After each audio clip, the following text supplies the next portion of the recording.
We're ready to roll here.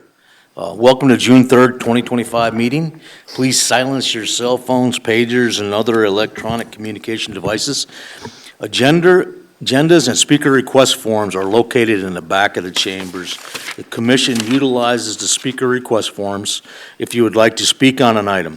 Please complete it, your speaker request form, and they're located in the back by the bookshelves of the chamber. Return it to the commission director, Jordan, to my left, and he'll get it to me, and we'll put you on here to give you some time to speak about whatever's on your mind that you wanted to present to the commission. So we are all here, so we'll call into order, but we're all here, so no need for a roll call. But a moment of silence will be led by our dear Floridian friend, Mr. Ron Roskinek. So, Ron, you got it.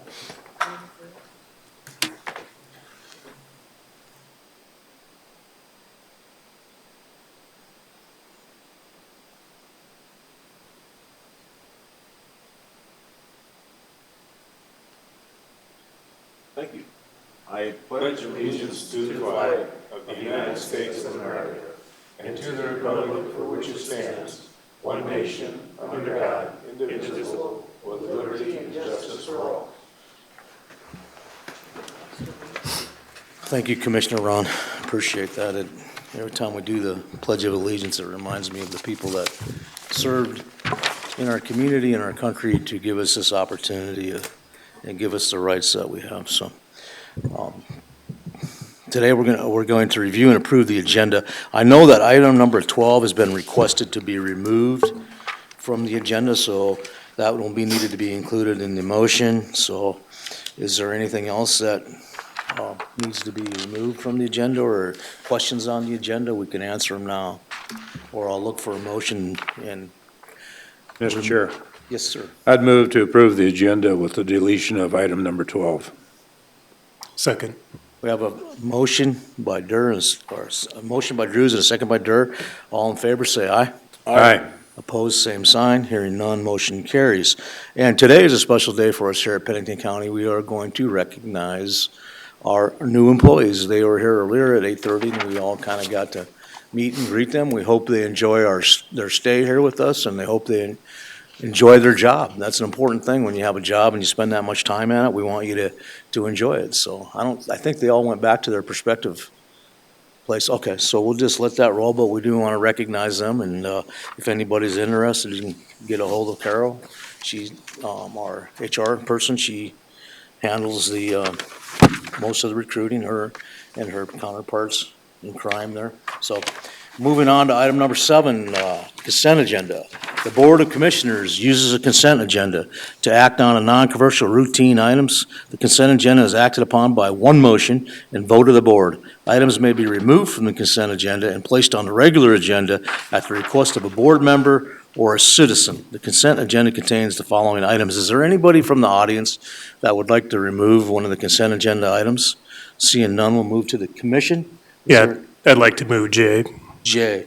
So the motion will recognize that we're removing item J. So we can get a motion here.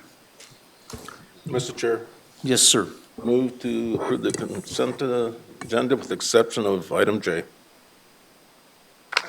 We have a motion by Roskinek and a second by Adcock. All in favor, say aye. Aye. Opposed, same sign. Hearing none, motion carries. We'll move to item J. So acknowledge personnel changes from the Human Resources Department.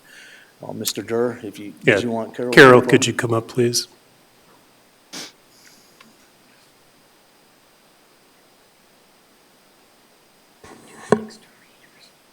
Good morning. Hey, good morning.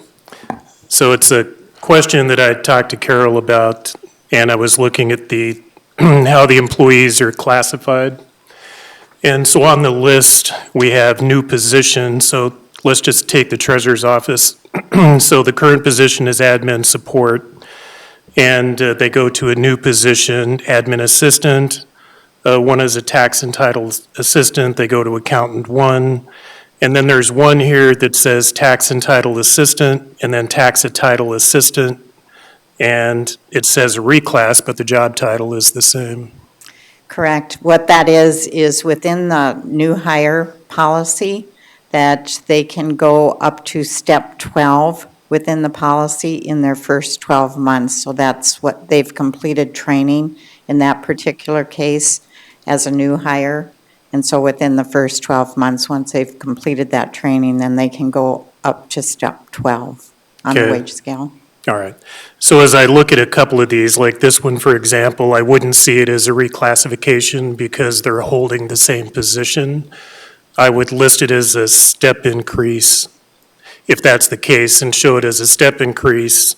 And then seeing, what I would like to see as well is what that step increase on the scales. So if they're at step 1, and then we're moving them to a certain position, then I would like to see that. And then as far as the other ones, the other conversation I had is it looks like, aside from a reclassification, meaning a change in job title, that it's also a promotion.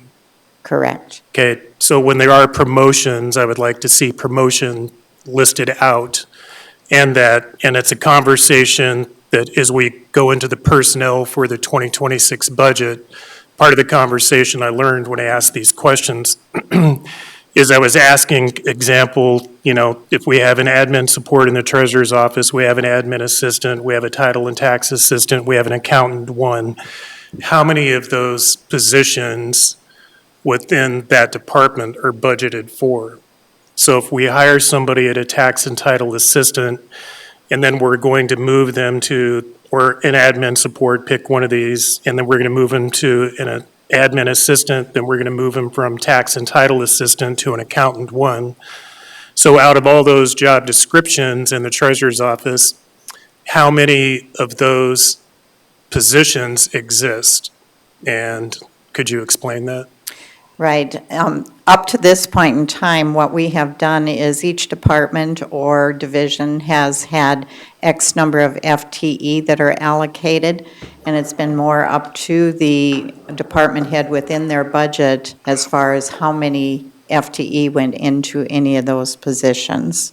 And so what you're recommending through the process is that we would tie those two together, that if there's this position, 1 FTE is dedicated to that, or whatever the appropriate number of FTE, so that we have a clearer picture of the detail as far as how that impacts the budget.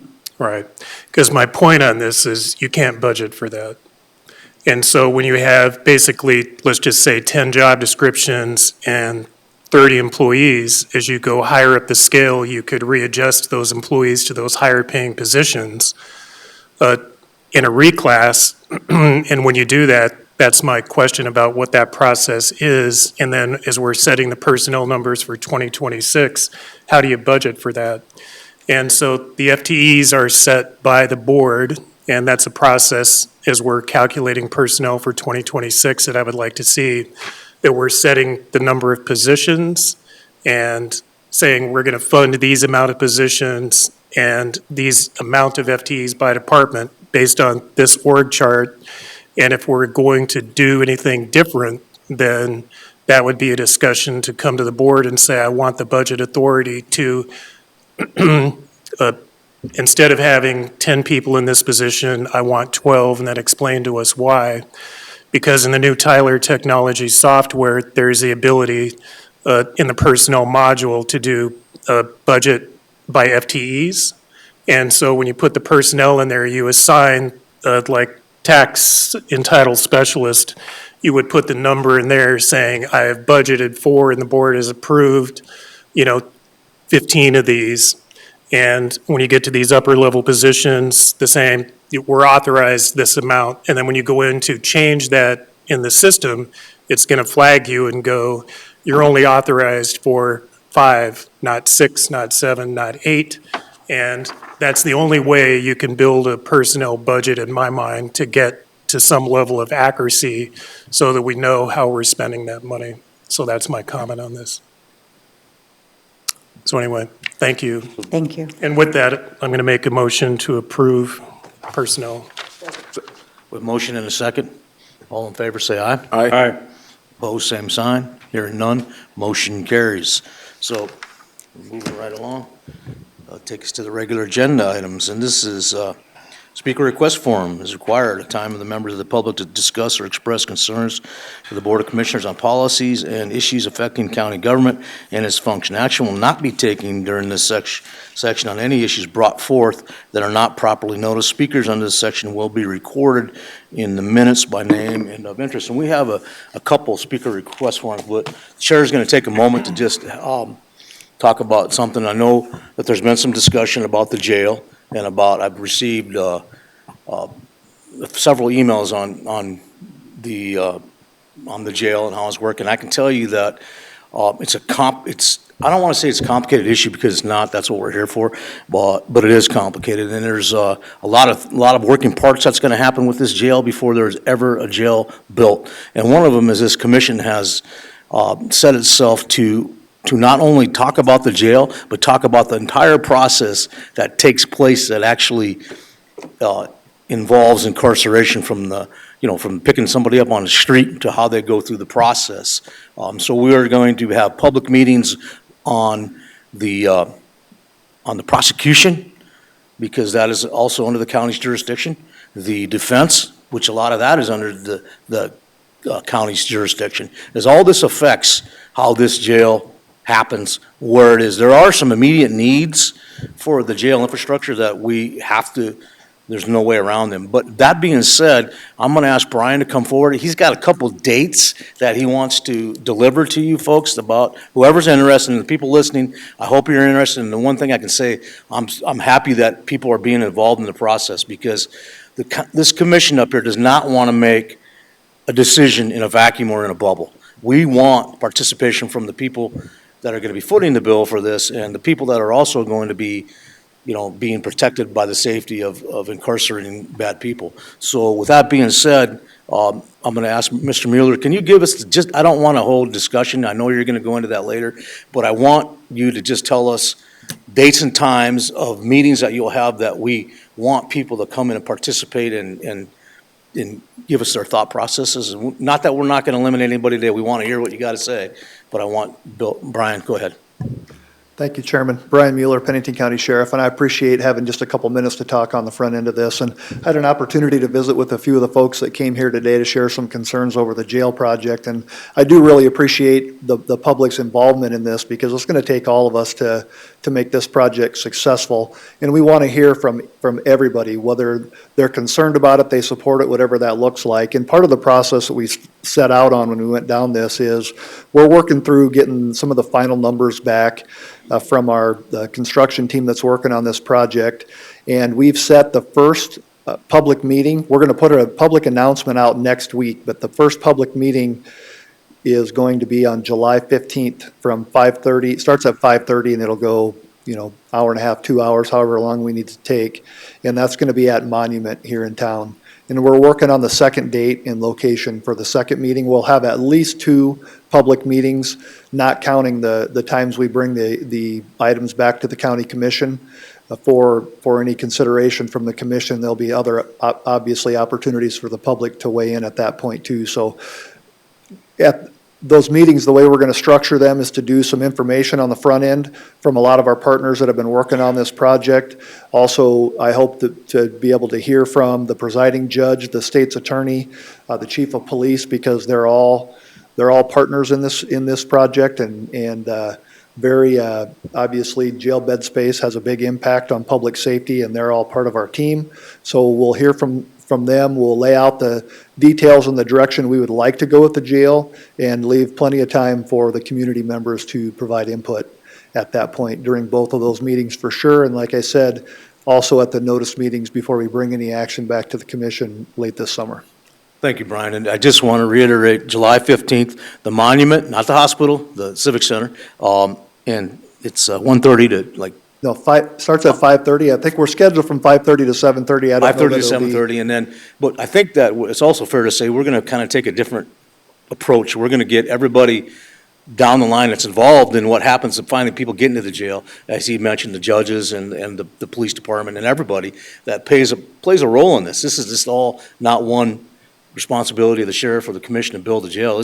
We have to have a program in place that makes sense going forward, that how did this ebb and flow of these prisoners work. So I think that's an unprecedented a style or approach, and we hope that the more people we can get there to show up and give us input, the better it's going to be for all of us involved. So thank you, Brian, and then I'll Appreciate move it. forward. I got some other speakers on some different stuff too, but I wanted to get that out up front because I think it's important that we know when we're going to meet.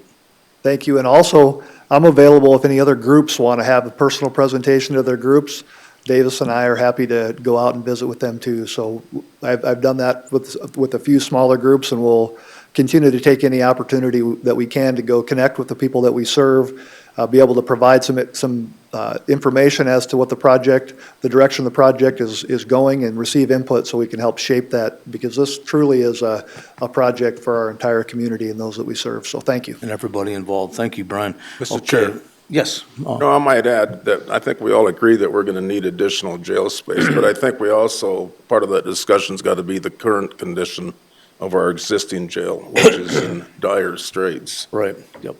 I mean, this problem started 5 years ago with And I'm hoping that Sheriff Phil. Brian will probably approach that at the meetings too, about some of that dire straits part of it we have, but moving forward on getting everybody that's involved, not just the sheriff's department. I mean, there's the judges, there's the police department, there's everybody, and of course, the citizens. But we'll move on, and our next speaker request will come from, I'm sorry, I had to put my glasses on. Annalise, did you want to go first, or did you want James to go first? It's up to you. I got one from James and one from Annalise. I'll take either one of you first. James, you want to go first? Sure, I can. Okay, why don't you come up and then just, can we, yeah. Have a different mic for. Do we have a different microphone or will that work for you? I think if this is acceptable to you guys, I'll just Yeah, bend bend it it. down. Yeah, Oh, you can pull it over. Yeah, that'll work for us. And then just state who you are, James, and Thank and you. then you can, we want to keep it to like the 3-minute mark, and then, Yep. so, and try to stay on point, please. Yep. My name is James Bialotta. I have two things to bring up today. One, I'm glad the sheriff was up here to remind me about jail policies and conditions. I would like to mention that there's a current policy in Pennington County Jail that they breathalyze all incoming people. And the Constitution, that's a Fourth Amendment violation. It's already been ruled on by the Supreme Court that you cannot take chemical tests of people without probable cause. And when I mean probable cause is if somebody's not appeared to be intoxicated, not being charged with intoxication, the county has no lawful right to test them for intoxication. And that's going on currently. The second issue is more severe. And I'm going to get right to the point, and I'm going to make it fast. I have written evidence from Pennington County emails that your state's attorney's office, including their investigators and deputy state's attorneys, have committed witness tampering in writing. This is as bad as it gets. Witness tampering is a Class 4 felony with 10 years imprisonment. So when you bring this up, I plead to you to go to independent counsel, because anything the state's attorney has done so far in court has tried to cover their behind. They have lied to judges, committed perjury on the record in writing, tampered with witnesses, used suborning perjury, which I know that's a big word, but that includes calling witnesses they knew were going to lie. And how do we know this? Because the witnesses told the cops and a prior judge they weren't there. Then the state's attorneys thought it would be a great idea to call them as witnesses to claim what? That they were there. This is ridiculous. I have 7 pages of evidence that outline who and how they conspired to do this. Thank God I'm a good investigator, because these state's attorneys tagged each other and CC'd each other on the emails. So there is no way to forgive them and no way to claim they didn't know what was going on. They participated in it. The names of the investigators are former investigator Robert Bennett, who they refused to disclose discovery and say when he was released from service. They're also refusing to turn over body cams and dash cams in criminal cases, claiming they have an internal policy to violate people's 6th and 14th Amendment including South Dakota Codified Law 23A-13, which says, and I quote, in Section 3, the defense gets to copy everything. What is going on? This is horrific. The names also include Steve Neville, who is an investigator.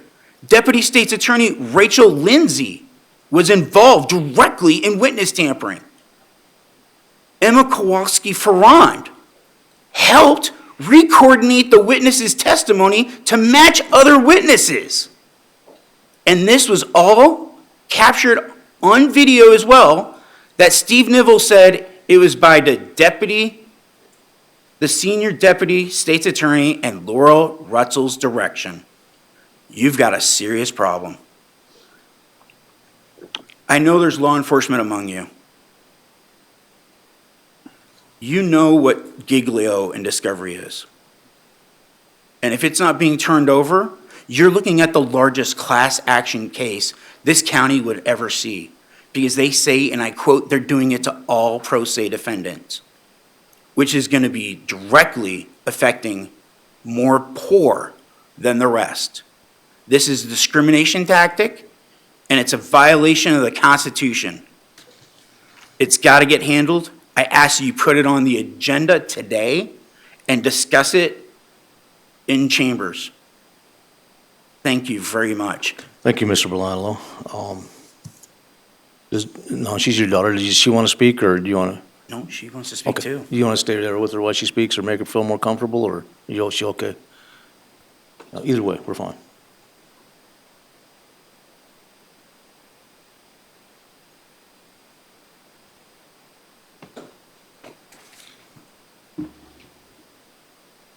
Hi, Annalise. Can you just state your name and then, for the record? Thank you. And then you can go ahead and speak. You got about 3 minutes.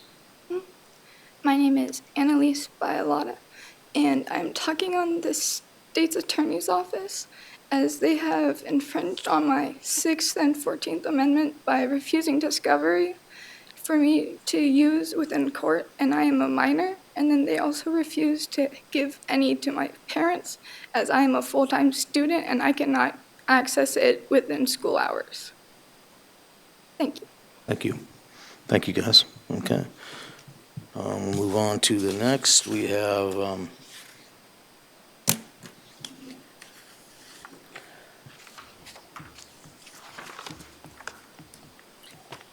I got it. Okay, we got Aaron Circlebearer. If you're in the audience, you want to come forward? How are you today, Aaron?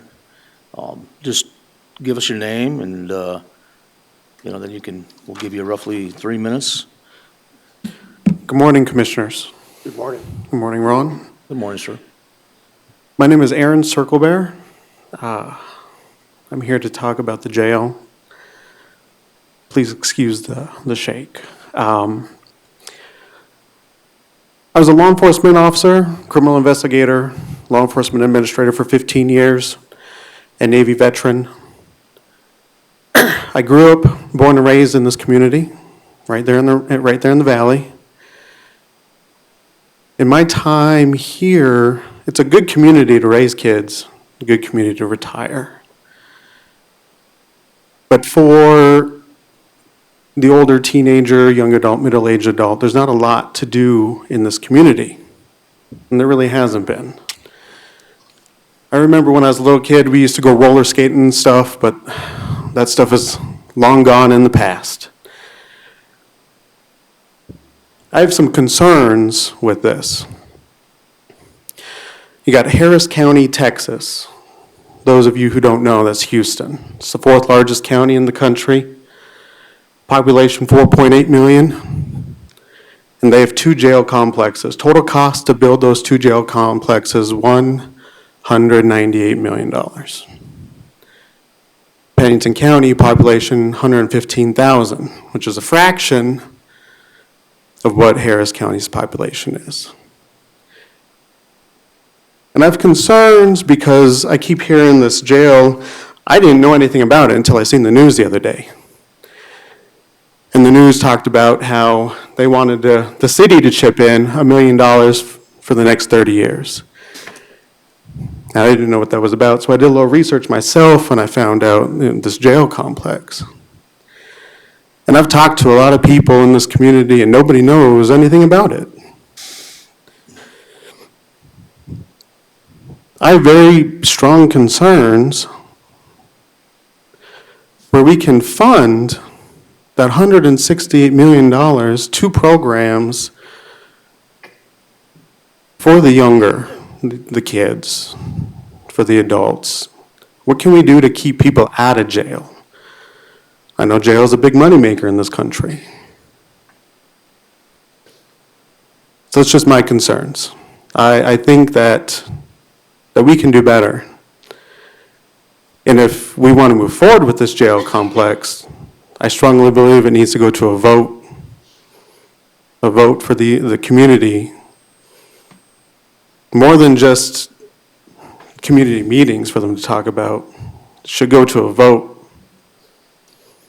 I thank you very much. Aaron, thank you very much for your input. Thank you, Aaron. Thank you for your service.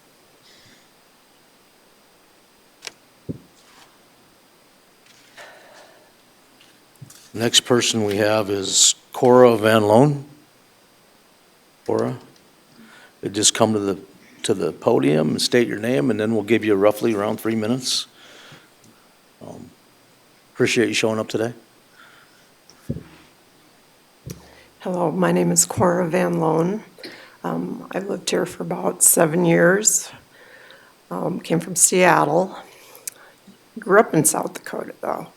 Thought it would be a good time to come back and pick up my roots again. I'm totally opposed to this prison expansion. And it's my concern that this is just going to end up being a money-making venture for the county instead of a public safety one. I believe that we should have our prisoners here that committed the crime here. I don't think we should take other states' criminals and put them in here and charge money for them. I think that's wrong. And I think we can probably find better uses for our money in this county. Thank you. Thank you. Sure. Yeah. Ma'am, I just got a question. Sure. I mean, I had a question. do you want to answer a question, or Commissioner Roskinek had a question, but. For you? Right. Yeah. Yeah, my question would be, we explained the steps that we're going to take. It's not like we're going to go out there and build a jail. We want to get the public involved, and we have a meeting planned on July the 15th, and so I assume you're going to attend that meeting. I'll be there. And yeah, that's what we're trying to do. We want to get the public engaged. If there's a better way to do this, we want to hear what it is.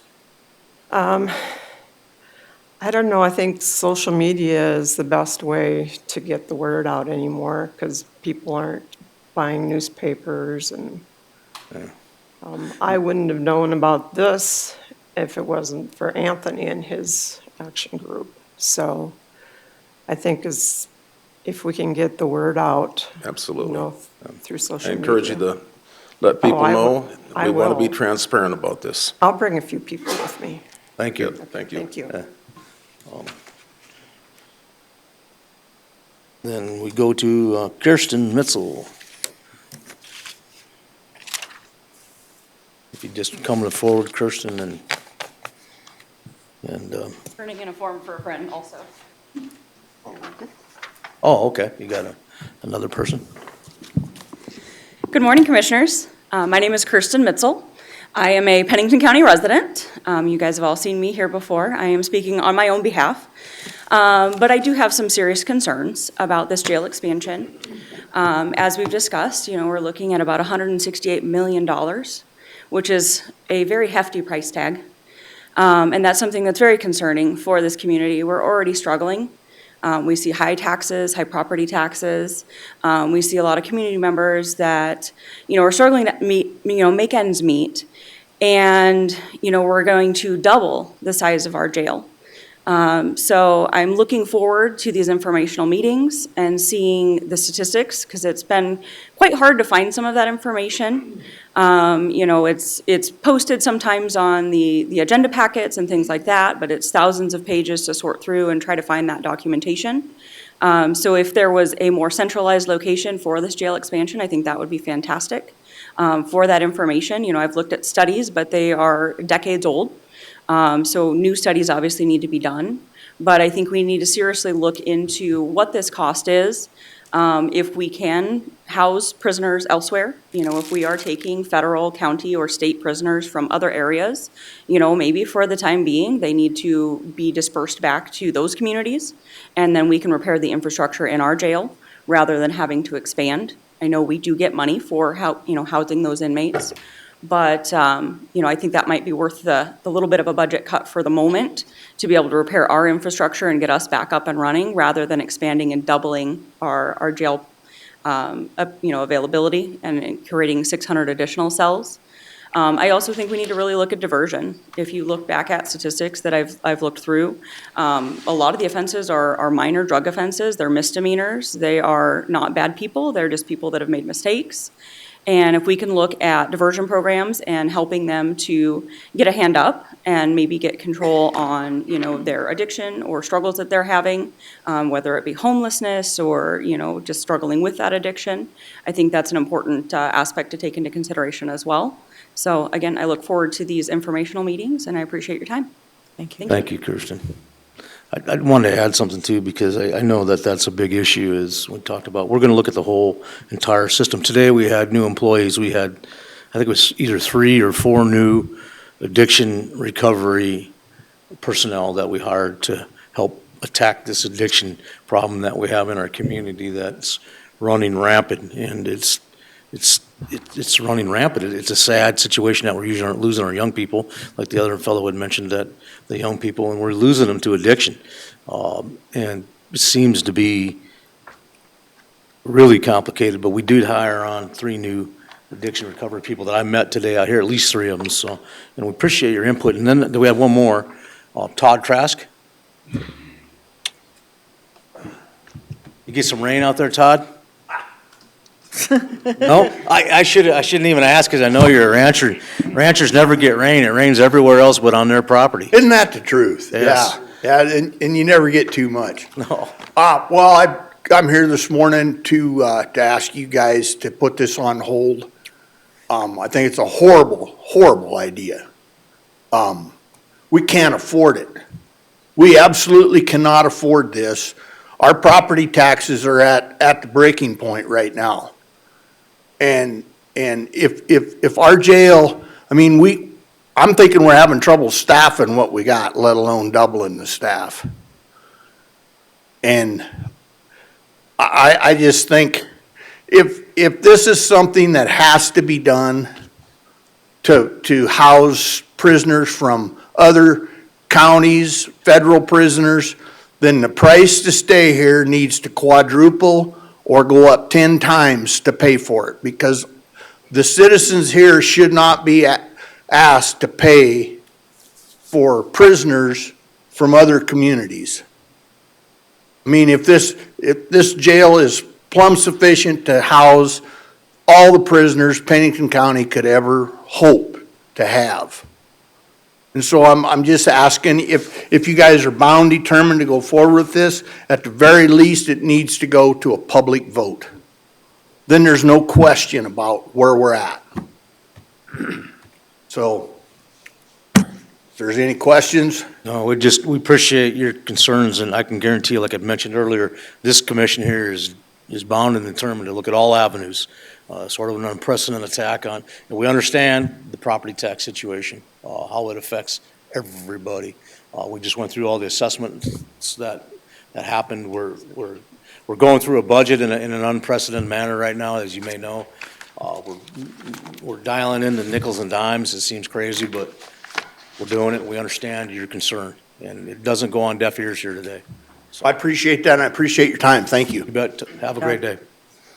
We'll get you some rain too somehow, so. Any others? No, that's it for public comment. So, Not necessarily public, not it. We, yeah, okay, we put Wombly Scott, we actually put you guys on the agenda, so, as a public comment item. So in between, we do have an item from the Planning Commission vacancy, so we'll go to Director Brittany Molitor. Brittany, if you're in the crowd.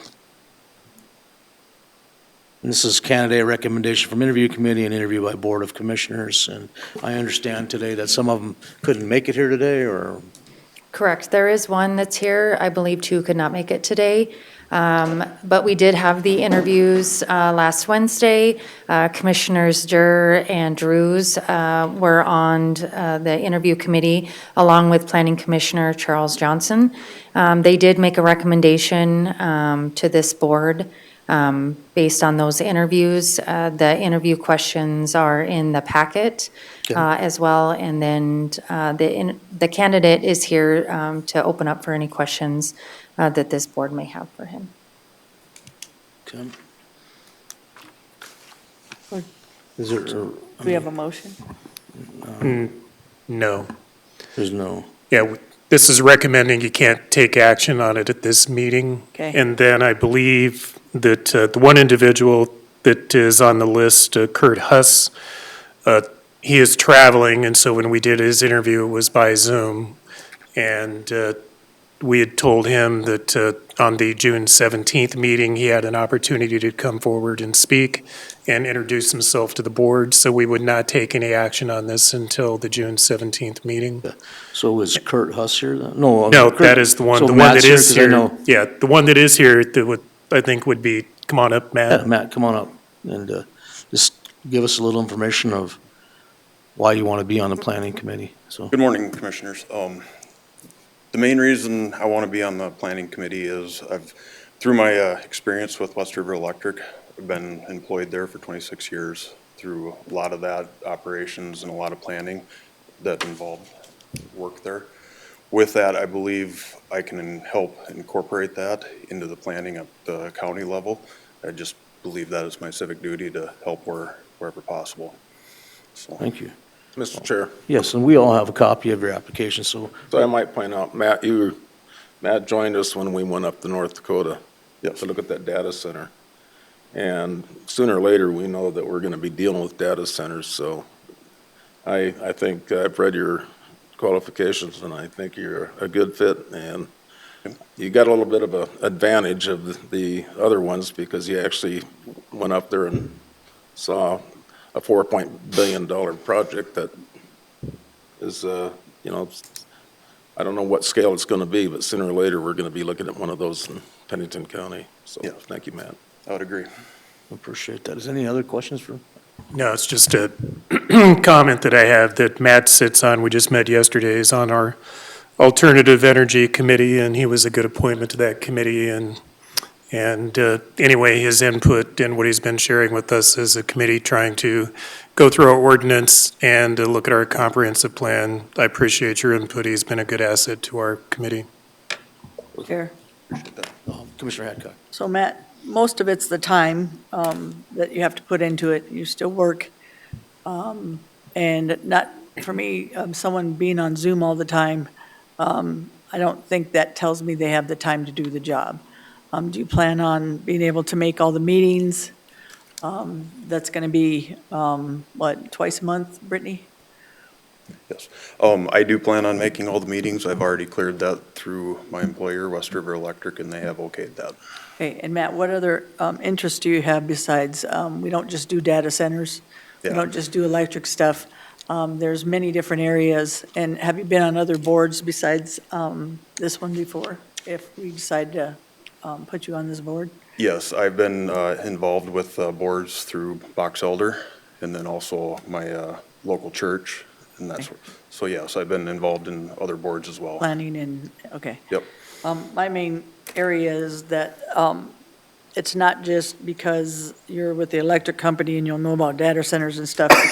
It's the concern of all citizens and what you have to look up, and then you'll be fair and just to everybody, and not, just defend West River Electric or electric companies. You might know their information, but being able to go back and tell them, this is why they didn't or they did do what they were supposed to do.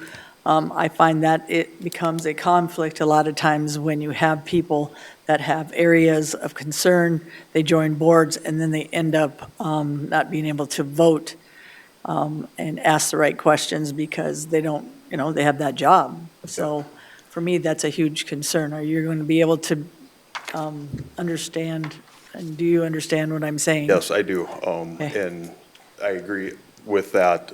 Public safety, the county with this board, that comes first. Okay, because I've been on and I've been the chair of boards, and then a lot of times it came to a nice resolution between people liking one thing and not liking, and then finding that resolution in between in a common area. So I've talked to you before, Matt, and you've always been really good about that, and I'm looking at the other candidates as well. So thank you for applying. Yep, thank you. Any others? Mr. Chair. Commissioner Drews. So, Matt, I appreciate the fact that you applied for this. I too think that you make a good fit, and I look right behind you over there, and we just approved a second term for John Santana today, and he served also with distinction, and I believe you would also, so thank you for being here. Okay, thank you, Commissioner. Any other questions? Thanks. Thank you, ma'am. Thank you for coming. Thank you for your time, Commissioners. Chair. Yep. Commissioner Hadcock. So one thing just about the process, I'm not, if someone wants to be reappointed, I get that, but I think they should have to go through the process with everybody else. Why I say that is because I respect Mr. Santana. He is a good, and I've sat next to him, a good planning commissioner, so it's not about Mr. Santana, it's in general. I think everybody should have that fair and just to be able to be interviewed and see if they are still the best fit for moving forward. So if we could change some of that process, I would be willing to do that so everybody would have the same opportunity. And again, it's not about you, Mr. Santana, and I tried to tell you that earlier, visited about some of your application stuff. It has to do with the process in which we're doing stuff in the planning. So thank you. So we're gonna finish this off on June 17th, is that correct? Yes. Okay, perfect, okay. So, no more discussion on that item. We'll move to item number 10, and we're proud to have Annie Bashand, and she is representing, oh my gosh, Wombly Ska Community Development. You gonna make me say this word, or will you say it for me? Okolakichie. Okola Pichie. You did really good. All right, that's because she's whispering in my ear over here. Basically, it's the Sacred Storm, am I correct? And some of you people have wondered probably what was happening to the building on Haynes Street. Well, these people have taken it over. They've also taken over a point on Highway 44 where they actually do their processing. With that being said, you have the floor to give us a great presentation. Thank you. Thank you, Chairman. Nice to see all of you. Thanks for having us here today. Joining me is my colleague, Jerry LeBeau, an enrolled member of the Cheyenne River Sioux Tribe. Chris White Eagle, who is the executive director, apologizes for his inability to be here today. He's actually over at the Haynes Avenue property with the state doing our final walkthrough for our licensing. Yesterday, we were down at the city council. We had 30 of our young men that were with us. We are a team of almost 50 on any given day. Every team member is sober and has been for a long time. I myself get to celebrate 32 years of sobriety this year, and that is one of our key aspects of who we are in bringing this forward. One of the things that we learned in developing this blueprint over at Wombly Ska is that our kids need something to do almost 24/7. And so I find it interesting and almost ironic that you're talking about prisons today. And one of our goals has always been with our youth. What is the best thing that we can do for our youth, particularly on the north side? Wombly Ska Okolakichie, Wombly meaning eagle, Ska meaning white, Okolakichie, our big community that we work together, right? Lakota-led, rooted in North Rapid, dedicated to our youth, culture, self-determination, and for the community, by the community. Our founding story is that Duran White Eagle, who is Chris White Eagle's dad, started this more than 20 years ago up on the campus of Woyaton, located at 522 Anamosa. He saw that the community was having a hard time. He brought back what he called a drum and dance group to the north side. They'd get together every week. They'd learn to sing around the drum. The young men would learn the protocols about being around the drum. The young women would learn about making the regalia, and then they'd have dances and these powwows that they would have on a regular basis. Duran believed that culture is prevention. Culture is the power that brings to the community for healing. Everything that we do begins and ends with our youth. When we make a decision at the organization, we think about our youth. What is the best for our youth? What do our youth need? What is going on? When we opened up the Teen Center in 2021, it was that summer where we had 19 deaths by suicide up on the north side. I know, Deb, you remember that. We talked a lot during those days. And you know, it brought tears to all of our eyes. 18 of those funerals were held at Woyaton. I remember those young kids, and many of us up there had deep relationships with them, and that really was the impetus for us to really start something different up there. We meet those urgent needs with our teen drop-in center. They get to have meals up there on a regular basis. We have a summer program, so in the summertime they get in there about 9, 10 o'clock. Yesterday, I think they were up at Bear Butte. Today, I think they're going down to Wind Cave, so they travel, they go eat food out. You know, they make fry bread together. It's an amazing thing to see all these kids, and, you know, they show up raw and challenged. And we provide structure, consistency, and love, and a lot of compassion. We joke that we smudge, we don't judge. We meet you where you're at. We do our best to provide just consistent structure and realize that everybody's at a different place. We also, when you're talking about the jails, we have Oyate Court is back up at Wambley Ska. That is our detention or diversion program, juvenile diversion program, that we've been working with the Pennington County State's Attorney's Office with since back when Mark Vargo started it with Chris White Eagle. We're just getting it back up and going again, and it provides the opportunity for the youth and their families to meet there with mentors at Wambley Ska to discuss how they can take responsibility for their actions and learn a different way to be. And so it's a lot of conversations that go on. And when you have a sober crew up there and you have that healing is at the forefront of it, and when healing is at the forefront of everything, you realize that that intergenerational trauma requires a lot of patience and a lot of time and a lot of unique creativity, right? So we say that amid crisis, we don't shrink, we build things. And so we created this culturally anchored social enterprise because we recognized that our youth needed something to do. I'd hear from people all over town. In fact, I think you and I had this conversation. We got all these Native youth, and people would come to me and they'd go, well, I want them to work for me. And I'd say, well, maybe they don't want to. Maybe they want to do something else, right? What we've learned with our youth is that they have to have purpose-driven employment. So it has to have a purpose to it. It can't just be showing up a job at Taco Bell. That doesn't have a purpose to their heart. But these youth working at the Sacred Storm Buffalo plant out at Highway 44, learning how to be butchers, learning how to package the meat, learning how to do further processing with our snack sticks and jerky and all of that, working on the hides, working on the skulls, working out in the field and field harvest, working with the buffalo out at the ranch, working with the horses. That has brought something brand new to them that goes beyond surviving. It is now that they get the opportunity to learn how to thrive.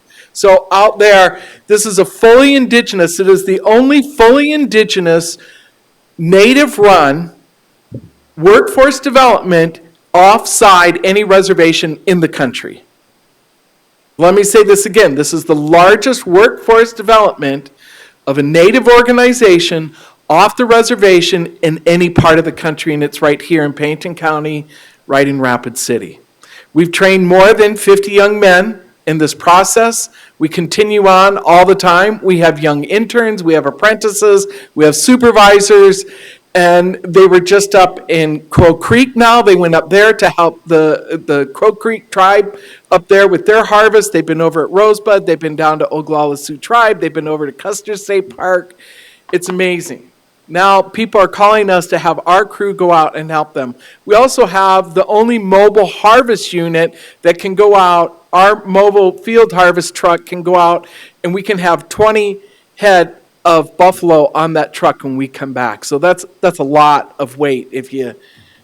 I know Jerry knows what I'm talking about there. So out at the ranch, we're kind of a ragtag group. This was not something that we planned to do. This was something that we believed we had to do.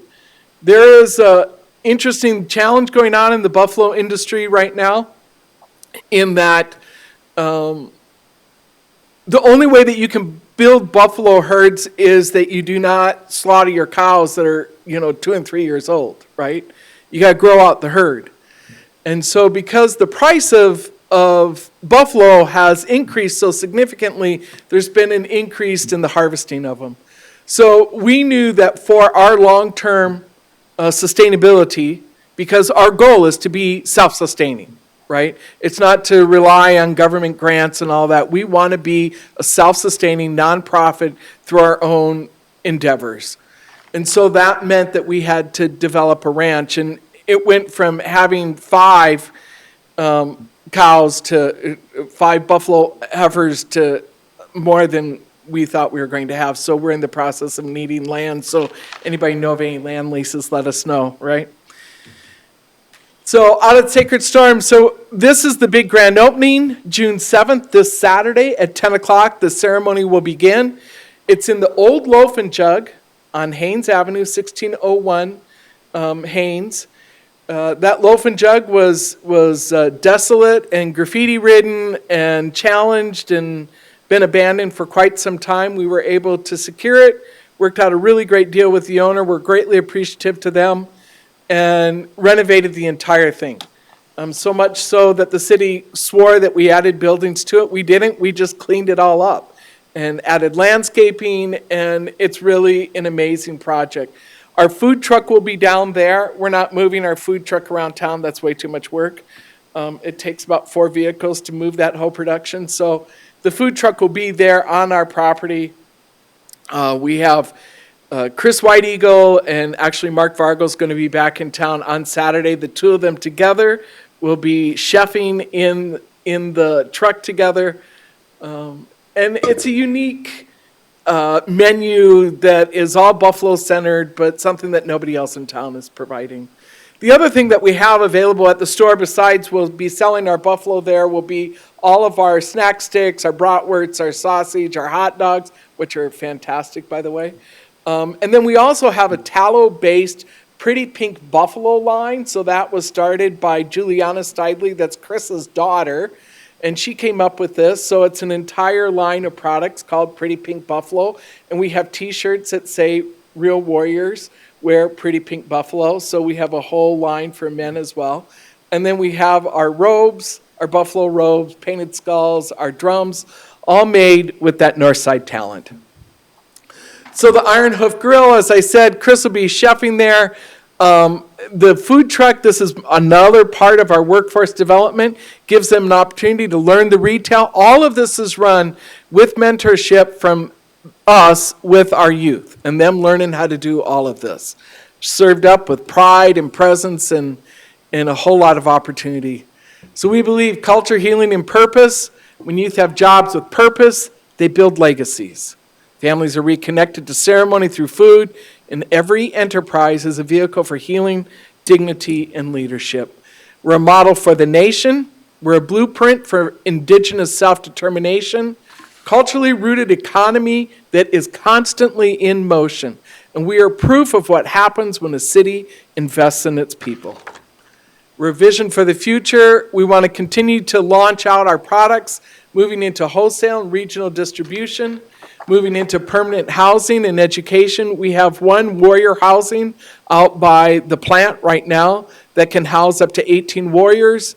We have another housing unit that we purchased in a trailer park. So we're always looking for opportunities to see how we can expand our housing, because we know that when we have housing that's together, it's better for everybody, right? It is that Tioshpaye model, it's that family model that works really well. And then finally, our ask is share our story, elevate our work. Join us on June 7th for our grand opening, and we ask that we all work on building a future where every person rises with purpose and pride. Thank you so much. We invite you to be part of the storm. Any questions? Mr. Chair. Yeah, Commissioner Roskinek has. What an amazing story. I mean, seriously. I grew up in North Rapid, went to Horseman School, went to North Junior High, and I grew up, with that culture. And I think what you're doing is just fantastic. I mean, it's just all aspects of it. You said on Anamosa Street, is that the, I'm getting mixed up. Wyaton? Anamosa and then the Wombly Ranch, is that a different, Yeah, altogether so different? Anamosa Street, at 522 Anamosa Street is the Wyaton Wombly Ska campus. Okay. So that's our campus now. Interesting little side note, the Wyaton Lutheran Church, the Lutherans own that piece of property, and last June, they gifted that to us, to the council members of Wyaton. So we share that with Wombly Ska. Okay. And then down the street at 1601 Haynes is where our store is at. And then out east on 44 at Valley Drive is where the plant is. And then further out east, out Caputa, out in Jerry's area, is the ranch. Wow. Well, thank you so much. Yeah, thank you. The first calf was born a couple. Oh, yeah, our first calf was born 2 weeks ago. That's awesome. Commissioner Hadcock. Thank you both for coming. Actually, I don't know why I haven't heard about this yet. Usually Annie or somebody from the community will come and talk about it, but I like the word surviving not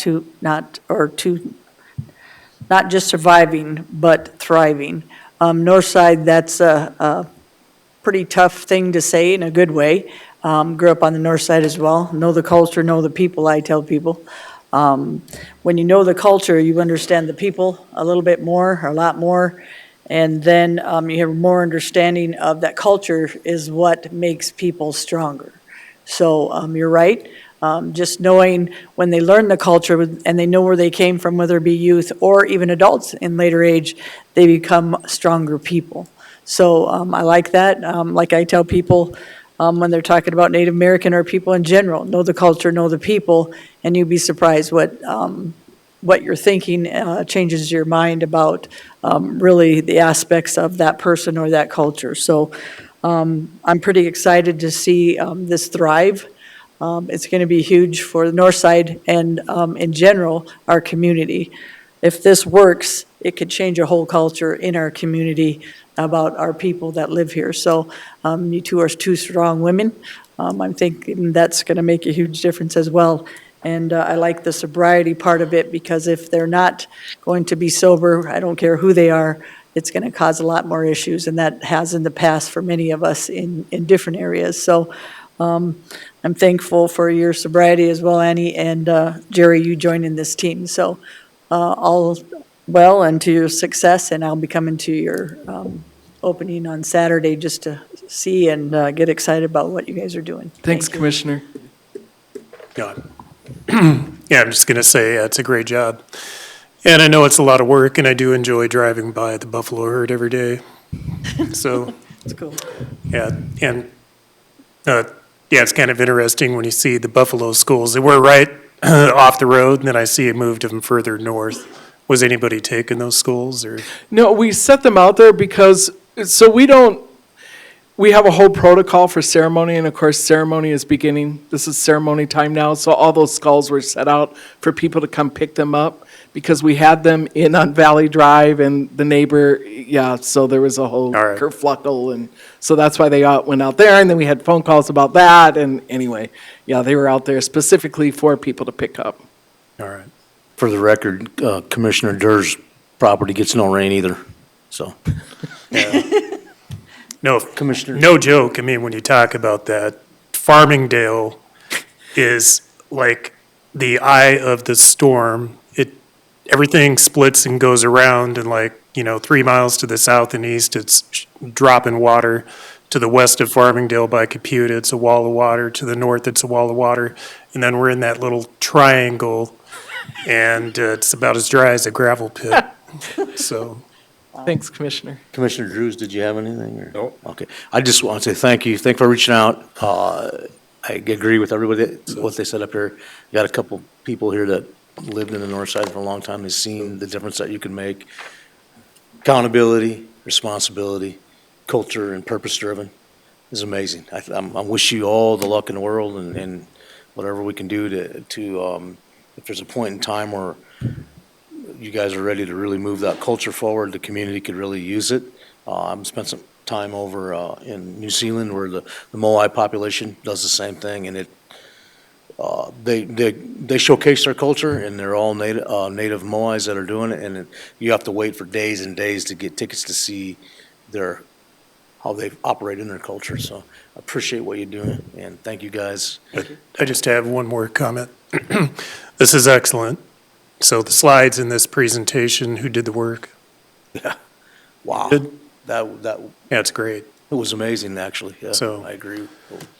Thank you. Great work. Thank you. I tried to keep it short, but it's a Well, we knew it would 20-year be- story, and you Yeah. know me.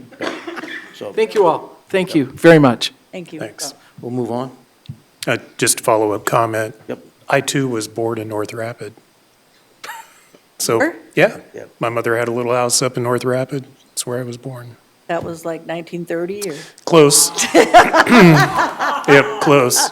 Oh, that was Gary that was shooting a buffalo when he was littler. Yeah, I forgot. I do live in North Rapid too, so appreciate anything you do up there. So. Okay, Gary, you're left. I train him up. Did you grow up in North Rapid? No, I didn't. I didn't grow up there, all right. And I know the only reason that Deb is going to the thing on Saturday is to see Mark Vargo. Yeah, feel the love.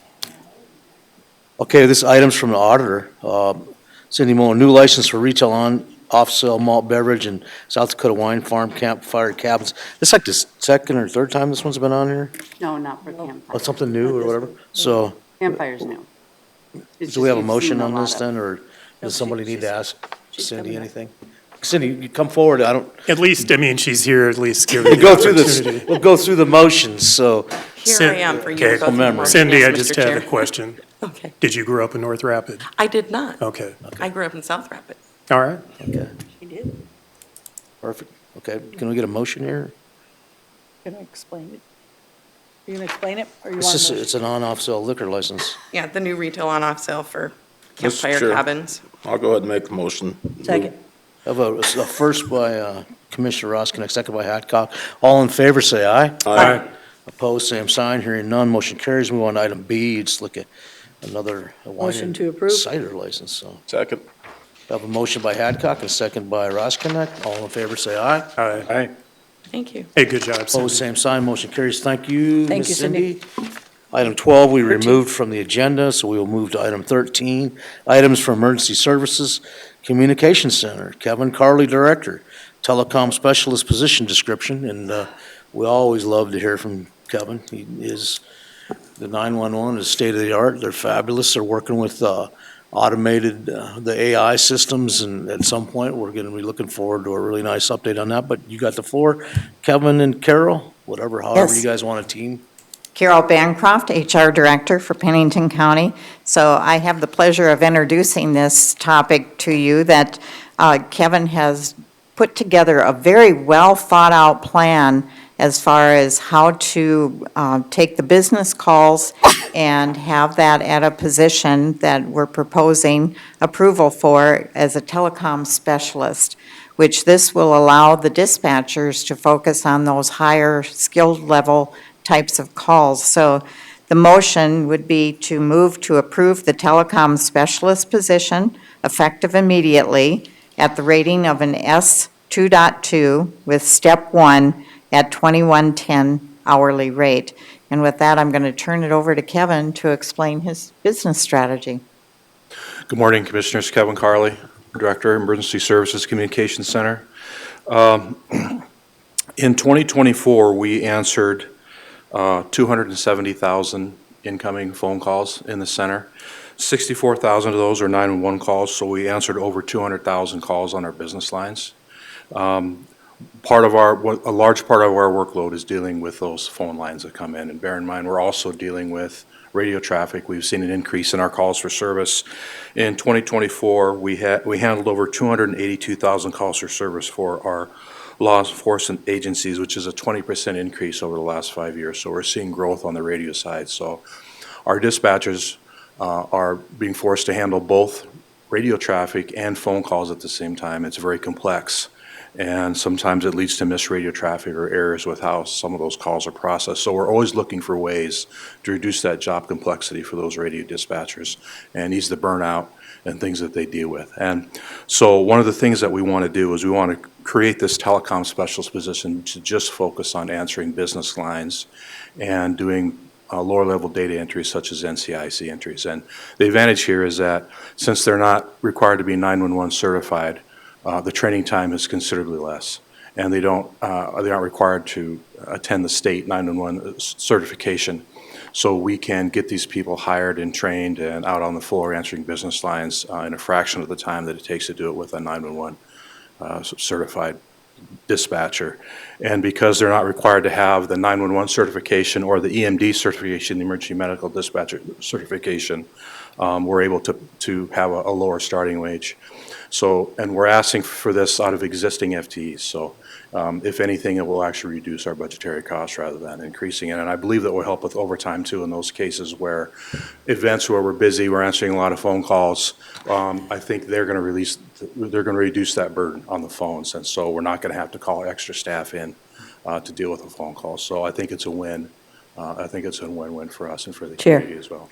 Commissioner Hadcock. Just a question, how does the AI system play into that? Does it separate the calls, or do you already separate knowing that this is just, a business call and not how do you know the difference? How about So that? we're currently demoing an AI system.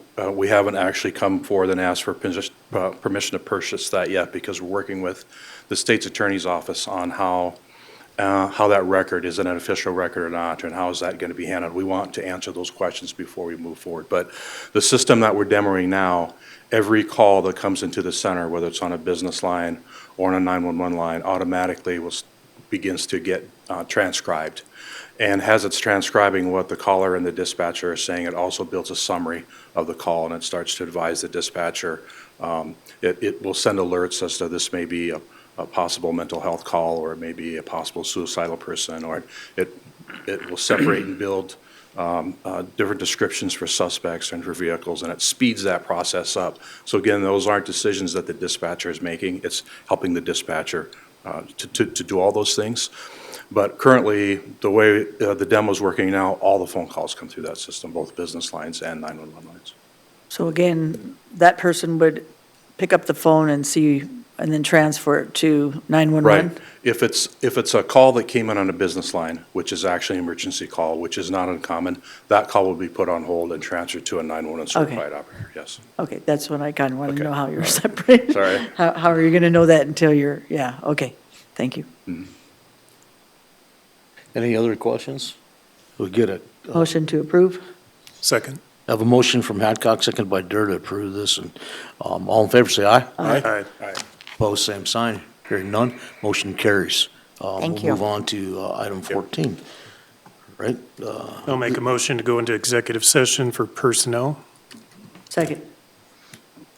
We have a motion from Dur, second by Hadcock. All in favor, say aye. Aye. Opposed, same sign. Motion carries. We are adjourned to.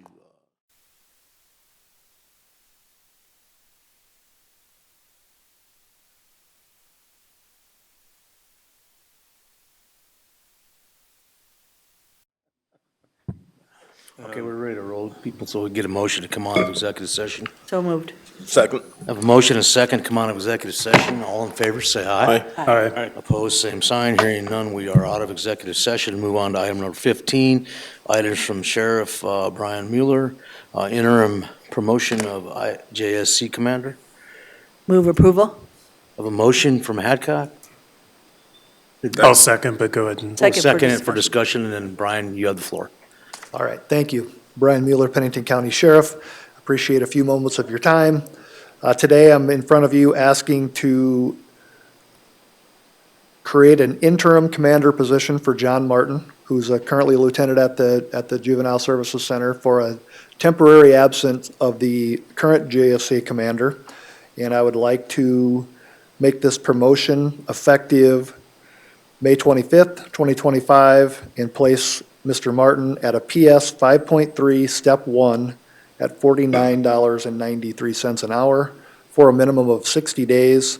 And we'll reevaluate Commander Gutierrez's ability to come back at the end of 60 days. And as soon as we can work him back in, I'll move Lieutenant Martin back to his current step and grade, which is PS 4.1, Step 5 at $42.22. Thank you. So that motion would contain the retroactive date to May 25th. Kara, did you get that okay? I didn't, but if they have it written Brian, down. could you give her that date again? Yes, May 25th, 2025, effective date. So make the effective date May 25th, 2025. I'll just, Okay, And you will incorporate that in your motion? Yes, sir. Okay, concur. That's incorporated into Deb's motion, so, any other concerns or questions for the sheriff? Okay, all in favor, say aye. Aye. Opposed, same sign, motion carries. Thank you, Mr. Mueller. Thank you. Go out and get some bad guys. Item number 16, items from the Highway Department. Superintendent and one and only Chef Joe Miller. I was wondering if he's going to throw that in there. I'm sorry, I just had to. This is a second reading ordinance, 11 amendment, criteria for the installation, relocation, repair, expansion of utilities or excavation within public right-of-way under Pennington County's jurisdiction. Joe, you have the floor. Yeah, this is second reading of ordinance 11. I gave the history at the last meeting. I understand there are some questions, so. If we could, Joe, if we could continue it to the next meeting, I'm meeting with Justin and some other people. Justin, to give some history, Justin was involved in doing some of the stuff in the right-of-ways for some of the ag people, and he would like just a little more time to meet with Joe and me to discuss some of his concerns and some of the ag concerns, if that's okay with Joe and the board today. We can continue it to the next meeting, and we should have that done. So is that a motion, Ms. Yes, Hadcock? yes, sir. A motion for continuance to the next meeting? Second. We have a motion and a second to continue to the next meeting. Any discussion on that motion? All in favor, say aye. Aye. Opposed, same sign. Thank you, Hearing Joe, so none. much. Motion is continued to the next meeting, then We'll have Guys to will get get together on- on get some together dates, offline 'cause with the my fellow next that's got the 3 weeks questions. are Okay. packed, so. Call me today after the meeting, and we'll set it up, sir. Request for a nuisance hearing in accordance with SDCL 341619, Planning Director Brittany Malter, 2463 Carter Drive. So this is actually the hearing. This is the honoring of that hearing. Is that correct? Correct. Okay. So we will According have to a the- hearing based upon the nuisance. Can you give us a little explanation of that? Do we have somebody on Zoom or? Yes, we do. Yeah, Okay. I am. Okay, thank you. So let's, Brittany, if you want to give us an explanation of the hearing, we'll proceed with the hearing, and we will, we'll just use because Zoom is a little bit difficult, so when Mrs., what's her name? Lundell, Pardon? Ms. Lundell, Miss Lander? Lundell. Lindley? Lundell. Okay. Lundell. And we'll let her speak when she needs to, and then we'll mute the mic when she's not speaking so we don't get the background noise, and then we'll let us talk, and then we'll just kind of go back and forth until we get through the hearing. Lundell, thank you. Okay. Appreciate that. So, Brittany, go ahead. You got the floor.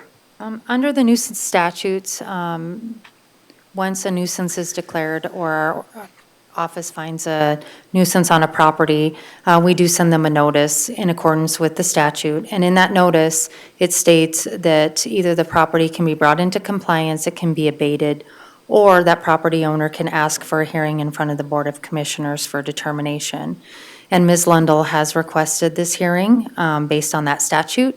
The nuisance that was found on the property was during a hearing on April 29th. Ms. Lundell had made a comment that her on-site wastewater treatment system is not functioning and that she is burying her feces in the backyard.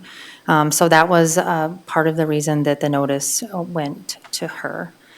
So like I said, as part of that process in the statute, this hearing in front of the board is to determine how to move forward with it. We have a couple items that we could do in statute, so. Okay. So Mr. I will Chair. go to Ms. Lundahl, and Ms. Lundahl, if you could explain, we're giving you a hearing in accordance with SDCL 341619 in reference to the septic system on your property. So if you want to go ahead and, Have you unmuted me? we unmuted you just now. Oh, okay. Yeah.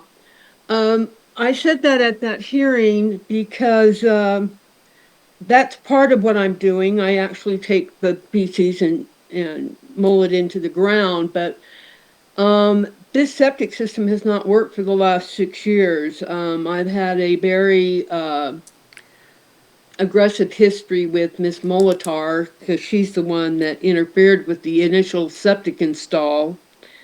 And the information I've sent to your office indicates that we are now in federal court in Washington, D.C. addressing that issue. You put me in jail for 4 years, and it put a deadline on that issue because you went in and complained that I allegedly had ownership over a escrow fee that was part of the transaction for Heidi to acquire the property. I'm the life estate owner. And the entire criminal prosecution was a sham, but nevertheless, it was a closed proceeding. There was a whole bunch of structural errors during the criminal case, and I was put in prison basically to get rid of my lawsuits against the county and the builder that never built the system. I had this property set up not only to install a new septic system that was approved at least 5 times by the Department of Agriculture and Natural Resources, and they're the ones that actually preempt any situation with the septic system. They had approved it for a variance install because the property has been whittled down by illegal taking. So in 2019, this property was already set to install a new septic system because the septic system on this property is fractured. It's undersized according to state law. And according to the regulations of the Department of Agricultural and Natural Resources, this property required at a minimum a 2,600 gallon tank. So the West Dakota Water District had placed up a bid on this property, and a Mr. David Grover won that bid. So, and it had very explicit instructions on how to lay the septic system. After he won the bid, and there was a grant placed into the system by the West Dakota Water District of $5,000 to complete the build on the septic system because there was massive mold in the house. Mr. Grover decided he wanted to whittle that bid down. Well, we accommodated him by removing a tree and doing other things to get him to partake and complete the build. We already purchased the septic system, which was part of the bid, online bid that several people participated in. The state had already approved the conditions of the septic build, and Mr. Grover goes in with Miss Molitar during a meeting, which I recorded back then, and wants to completely alter the plans that were already approved, that he accepted on the bid, and I wouldn't do that. So bottom line short, he never built the septic system, which interfered with a bunch of loans we had out then, because I had a credit score of 810 before you brought this sham criminal proceeding against me, which I was ordered immediate release by President Trump as soon as he took office. So my proceedings are now proceeding with regard to what happened with this whole situation are now proceeding in Washington, D.C. Via executive orders that I'm having requesting President Trump issue. But the point of the fact is that the septic system never got completed. The garage that we were going to construct not only as a garage on this facility, on this property, but as a retaining wall because the property's sliding down the hill. That was testified to during the criminal proceedings, which were largely related based on evidence with respect to this entire build and the purchase of the property. And I got convicted for allegedly that escrow fund, which went to the seller of the property to close the transaction, was my asset, which was a sham, false, a lie. So the judge in that case and the prosecutors are being investigated, quite frankly, by the Attorney General's office right now. And I hope they get put in prison, frankly. So, But, Ms. Lundell. that's the reason the property is in the situation it is. So when I was attacking the present condition of the property as being unlivable, yet again, 6 years into the transaction, which all relate back to all of these building projects that were supposed to be completed in 2019 and were not by obstruction of this builder and Miss Molitor. I mentioned to you, the lady commissioner asked me how I was dealing with the septic issue, and I said, well, sometimes I will take my feces and bury it on the ground. That's no different than the neighbor's dogs coming onto my property and dumping their feces.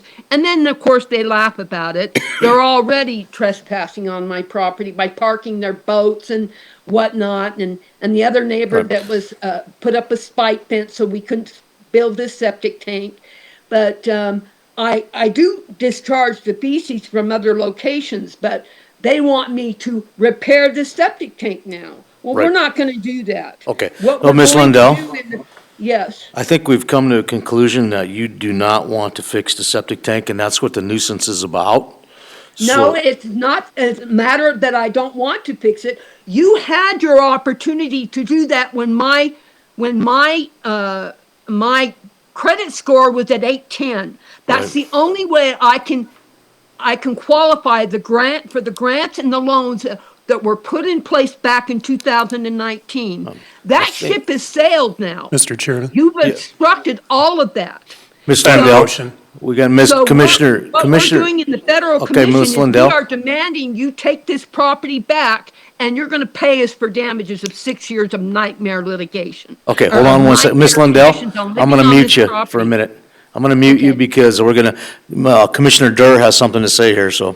Yeah, I have a motion to refer nuisance complaint for 2463 Carter Drive, Rapid City, South Dakota, 57702, otherwise known as Lot 10, Block 2, Rolling Hills Estates, Section 10, Township 1 North, Range 6 East, Black Hills Meridian, Pennington County, to the Pennington County State's Attorney's Office for further action.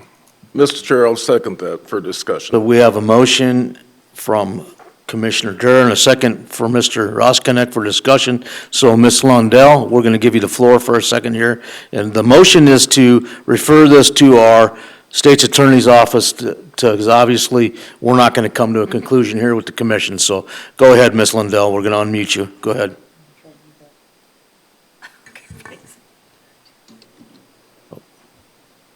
Am I Yep, unmuted? you're unmuted now. Go ahead. Okay. You can refer it to the state's attorney's office. It's not going to do you any good because we're going to get an injunction in Washington, D.C. This whole process was within the jurisdiction of the of the Department of Agricultural and Natural Resources. They're the only ones that have jurisdiction over her present complaint. Okay, which thank you, is Ms. Lindell. I'm retaliation. gonna mute you again here. I got another commissioner that Okay. wants to say something. So go ahead, Okay. Commissioner Roskinick. At that meeting, there's a few things that were stated. Number one is that there was no water to the system. I confirmed with Rolling Hills Water System that the reason there wasn't water is failure of payment. But there's a curb stop there, and there is water to the house. Relative to the septic, I guess nobody really knows if that septic system's good or bad. I think we're just it's hearsay. I think to actually have somebody go out there and inspect it and say, yeah, this system is definitely not working, because right now it seems to me we're just making the assumption that it's not working. Right, because she said that it's cracked, and she basically told us it wasn't working, so. We don't know that for sure. Okay. Brittany, do you want to address that? You hear that, Ms. Lindell? We're going to address the fact whether can we unmute her for a second and tell us whether she agrees, does it work or not work? Joan, Ms. Lindell, hold on. With Okay, Ms. Lindell. regards to Mr. Rosnick's position, the West Dakota Water District and their chair board and the people that ran the auction to get the septic installer came out here and determined the septic system was breached. Not only did they determine the septic system was breached, but the commission, as well as them, have repeatedly received the videotapes that were taken of that breach the first week I was in the house. So there's no question that the septic system is breached. Thank you, There Ms. is Lindell. That's also what we no needed to know. question- Just a minute, let me finish. Okay, hurry up. There is also no question that that septic system, which was installed in 1974, when there was no building codes up here, is undersized for a six-bedroom house that has 2 garbage disposals in it. Okay. It is clearly undersized. It is in violation of state code.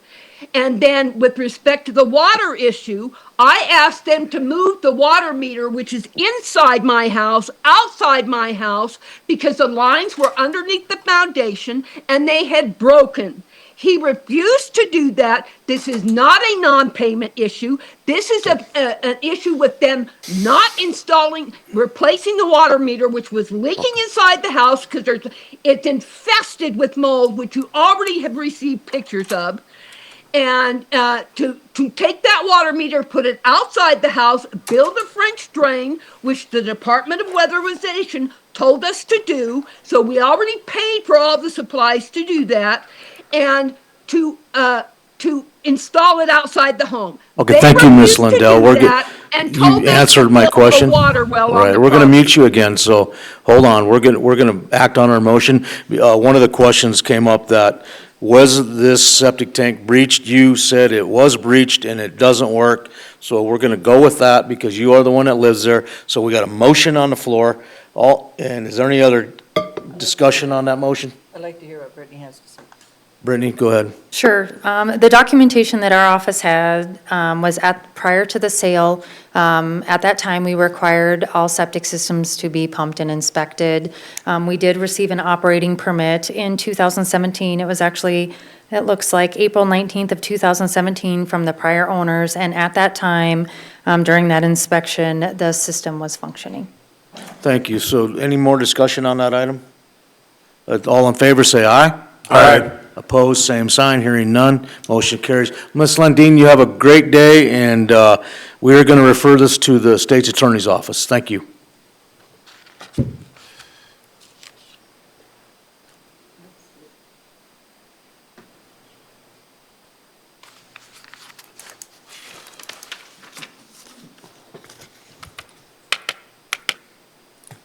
Board of Adjustment.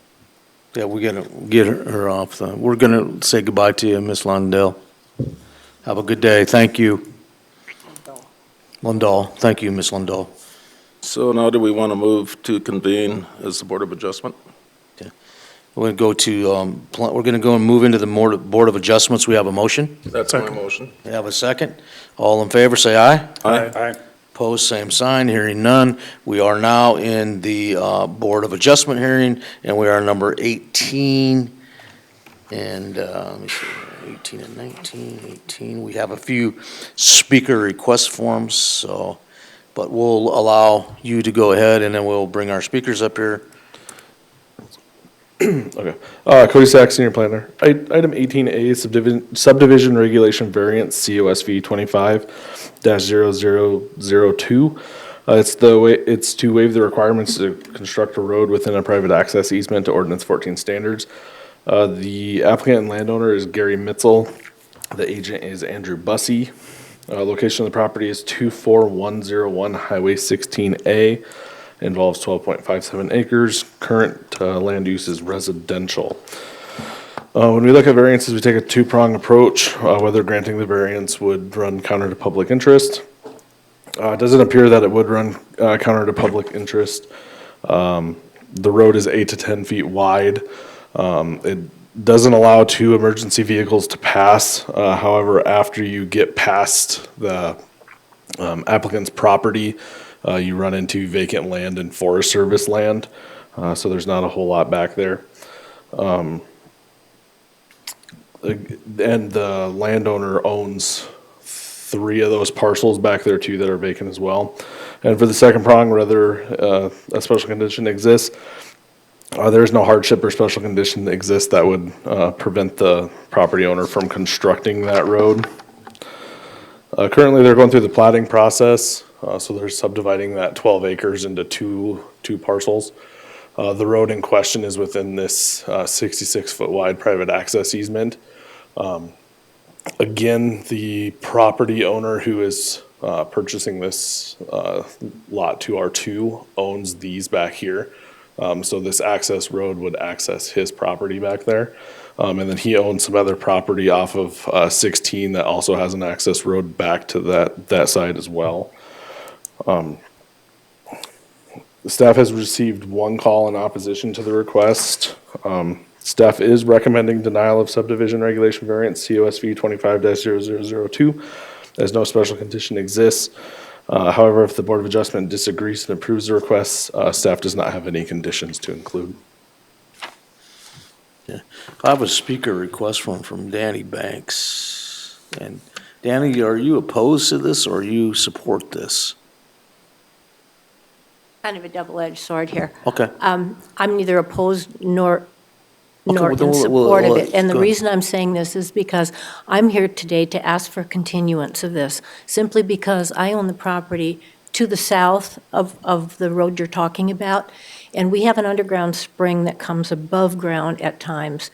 The reason that I have an RV park down there instead of cabins at the resort is because that area does flood from time to time. We get heavy rains, the spring comes up above ground again, and it has run water down that ditch to Highway 16A for as long as clear into July in some years.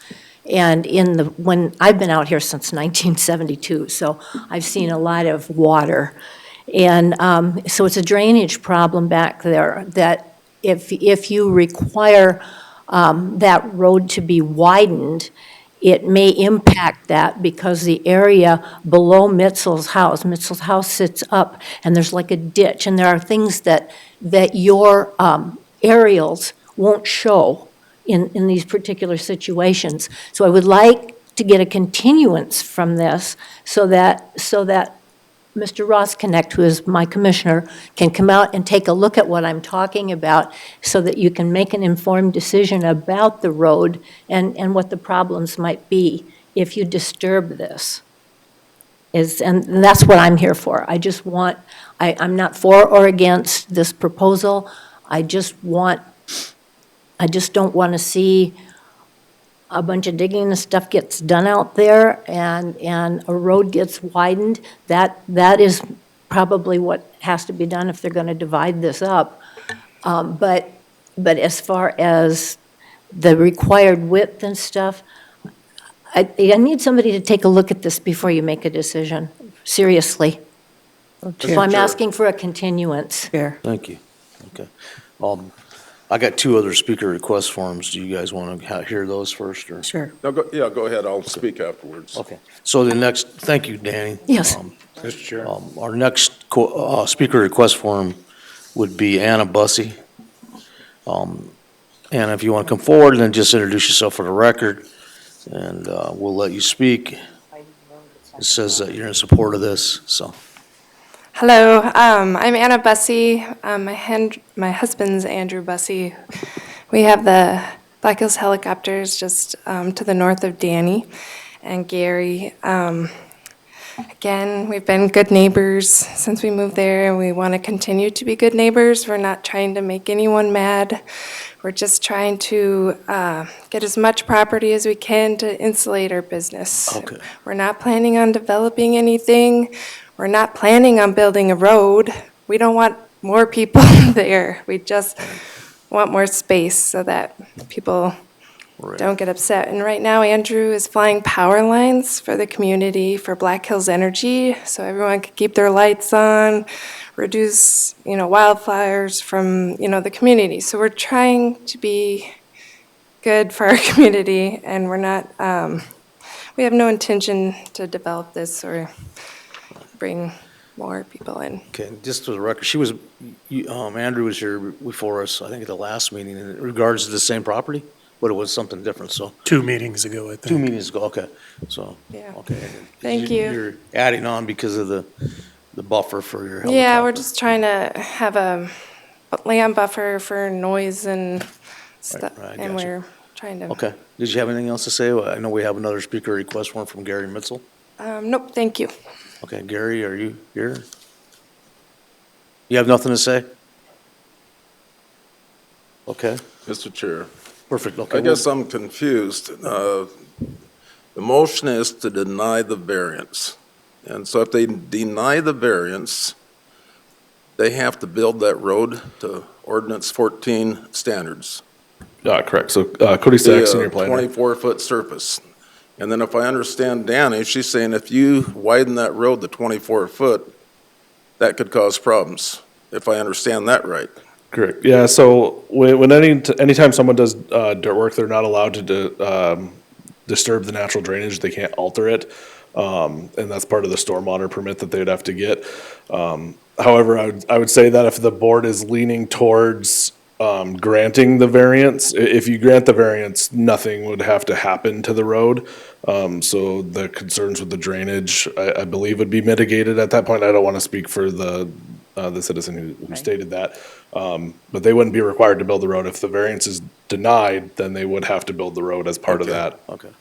Mr. Chairman, being that's my district, if Danny would like to continue this, I live about 5 miles away. I'd be more than happy to go look at it, and we could continue to the next meeting. Okay, let's get the rest of the comments from the board here, because I think where we're going here, tendency to go is to not have them build this road. That would be, Yeah. I think, the best solution. I based think on- that's what I'm getting at, but let me go through the commission here and see Sure. what they decide. So Deb, did you have something to say? Yeah, Chair, I think is exactly what Danny is saying. Yeah. So Danny, if we don't build a road, it's not going to affect your drainage. Yeah, it won't change And at anything. that point, you're not going to change anything different except that we're going to deny, we're Danny, just come- going to Come forward, Danny, so. approve Miss Okay, Danny, yes. so they This don't is- have to build the road. And if Yes. that's what you're wanting, that's where. That is, but I would like, before we make that decision to waive the requirements and everything, I would like to have somebody take a look at the situation. That's why I'm asking for a continuance. Because that is a unique property. I have the resort, which is the RV park that's in front of the Mitzel property, as well as the stuff to the south, 40-some acres of it. And the problem, as I see it, is when the Mitzels acquired this property from Dirksons, they found out when they were trying to sell it, Dirksons, that it had no access. And also that the well for this property was on my property. So we worked out a deal where I gave them an easement with conditions across my road to get to this property. It was strictly for residential purposes for that property specifically. So there is, off the highway at that end, there's no way that anything commercial could be done back there, or they lose the easement. I mean, there's just no way. So what I'm saying to you is that there's some really different circumstances surrounding this property. And if we get a continuance after Ron takes a look at this and says, yeah, we probably shouldn't require a road to go in there, or yes, we should, but I would really like to have somebody actually put their feet on the ground and their eyeballs on this situation so that you can make an informed decision. That's why I'm asking for a continuance. Answer your question. No, follow-up. So, to me, it sounds like there's other concerns and it's not the road, because it sounded like, at first, we're talking about the road, and now you have other concerns. Well, we're just talking about the road today, not the other concerns. He can still come out and look at your place, because the road is a different issue than your well and your easement No, but and your it all commercial. ties together. No, we've traded some stuff out a long time ago to get this straightened out. That's not what I'm saying. What I'm saying is that to require them to put a 24-foot road in there to go from the front of Mitchell's property to the back side of it would be, to me, ridiculous, because they can't come in through the But front ma'am, anyway. But what we're saying today is that I don't think, this is my opinion, that we need to put the road in there, and it's about the road today and not about the easement and stuff, is what I'm saying. Well, that's Okay. where I'm coming from. This all kind of ties together about access and egress, and I it's. think the next and- part And it's does. drainage I'm worried about. Okay. Thank you. So Commissioner Durr, did you have something to add, or? No, I mean, I can see your point, but what I'm looking at doing now, and I agree with Commissioner Hadcock, I'm looking at making a motion to approve this variance. That's my position. I would second that motion. Okay, so we want to have the motions to say no road required. So how would we word that, Cody? Yeah, we're approving The the variance. variance request. Is that correct? Okay, so our motion is to approve the variance, so that means, Danny, no road would be put in there. Thank you. Okay, Mr. perfect, Chair. okay. So Commissioner Drews, So my question is the easement that's there, is that on file with the county? So it's part of their plat process. So I believe the easement that Ms. Banks is referring to is this across the property. However, they came in on their plat and showed one that goes all the way back to the land that he owns back behind there. But any easement, and I talked to Ms. Banks on the phone about this, any easement or stipulations in an easement, that's between the people who are in that easement, so it'd be between her and Yep. the Mitzells or whoever owns the property. The county doesn't have any part of saying what can go on that easement or what use can be on that easement. But you need to be aware of it, of the easement. Correct. You need to be aware in that basically what we as the planning department look at is that there's legal access to the property for what the uses are there. I don't know anything about commercial. There's no commercial property back there, so I don't know what commercial uses could be back there, but anything that would be a commercial use would be a conditional use permit at that process. That would be in front of the planning commission. so we have a motion and a second on the floor. Who made the motion, who seconded? I second. Stir and- Durham made the motion, Ross Connect seconded the motion, and it is to approve the variance. So any more discussion on that motion? So all in favor, say aye. Aye. Opposed, same sign. Hearing none, motion carries. We'll move on to item. Come out of Board of Adjustment, that'd be my Oh. motion. Second. Okay, so we have a motion to come out of the Board of Adjustments? Right, Cody? No, because we're still on. Yeah, there's Oh, only yeah, okay. one So variance. 18, and we're going to 19, okay. So we'll come out, we have a motion to come out of Board of Adjustments. All in favor, say aye. Aye. Hearing, opposed, same sign. Hearing none, motion carries. So, 19. So Kudisak, Senior Planner, item 19A is preliminary plan COPPL 25-0002. It's to create lots 2R1 and 2R2 of Rex, Holy Smoke, and Maple Loads of MS 1525. Again, the landowner and applicant is Gary Mitzel, and the agent is Andrew Bussey. So this is the platting process that caused that variance. They're just looking at splitting this property into two. Staff is recommending approval of preliminary plan COPPL 25-0002 with conditions with the planning commission's concurrence. Mr. Chair, Yes. I'll go ahead and make the motion to move to approve COPPL 2022 with amended changes for criteria number 8, number 11, and the staff report to a yes with 7 conditions. Have a motion from Ross Connect and a second from Hadcock to approve. All in favor, say aye. Aye. Opposed, same sign. Motion carries. Move to item B, 19B. 19B is preliminary plan CO PPL 25-0003. It's to subdivide and create tract A and revise 2 and tract B of Palmer subdivision. The applicant landowner is Stephen Hilton. For this one, the applicant is taking a 10-acre chunk off the backside, and I believe he's giving it to his daughter. They're also platting through the city of Rapid City, because this portion's inside the city's 3-mile platting jurisdiction, and they are requiring some road improvements to the road. But staff does recommend approval of preliminary plan COPPL 25-0003 with conditions, with the planning commission's concurrence. Move approval. We have a motion. Second. We have a motion from Hadcock, second for Durr for approval. All in favor, say aye. Aye. Aye.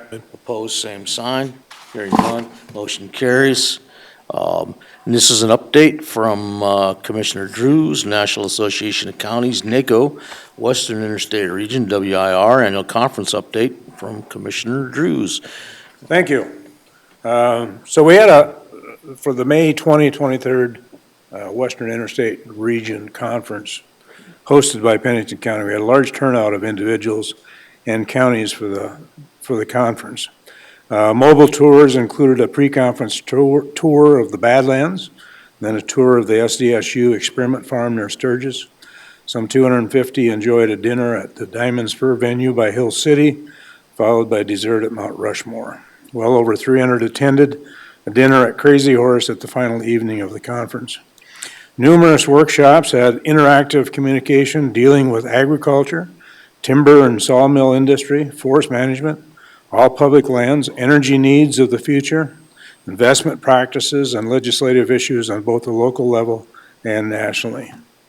Our care campus, Pivot Point, and jail were showcased to many that were interested, thanks to Barry Tice, his staff, Tony Vircio, Sheriff Mueller, and jail and JCS staff for their involvement in sharing details of the various facilities. There are over 400 registered attendees. That's a 24% increase over last year when it was held in California. 20 South Dakota County officials attended functions at the conference. In the blocks of rooms at 5 hotels, motels in Rapid City, there were 1,142 room nights. And of course, that does not include other facilities that may have had bookings also.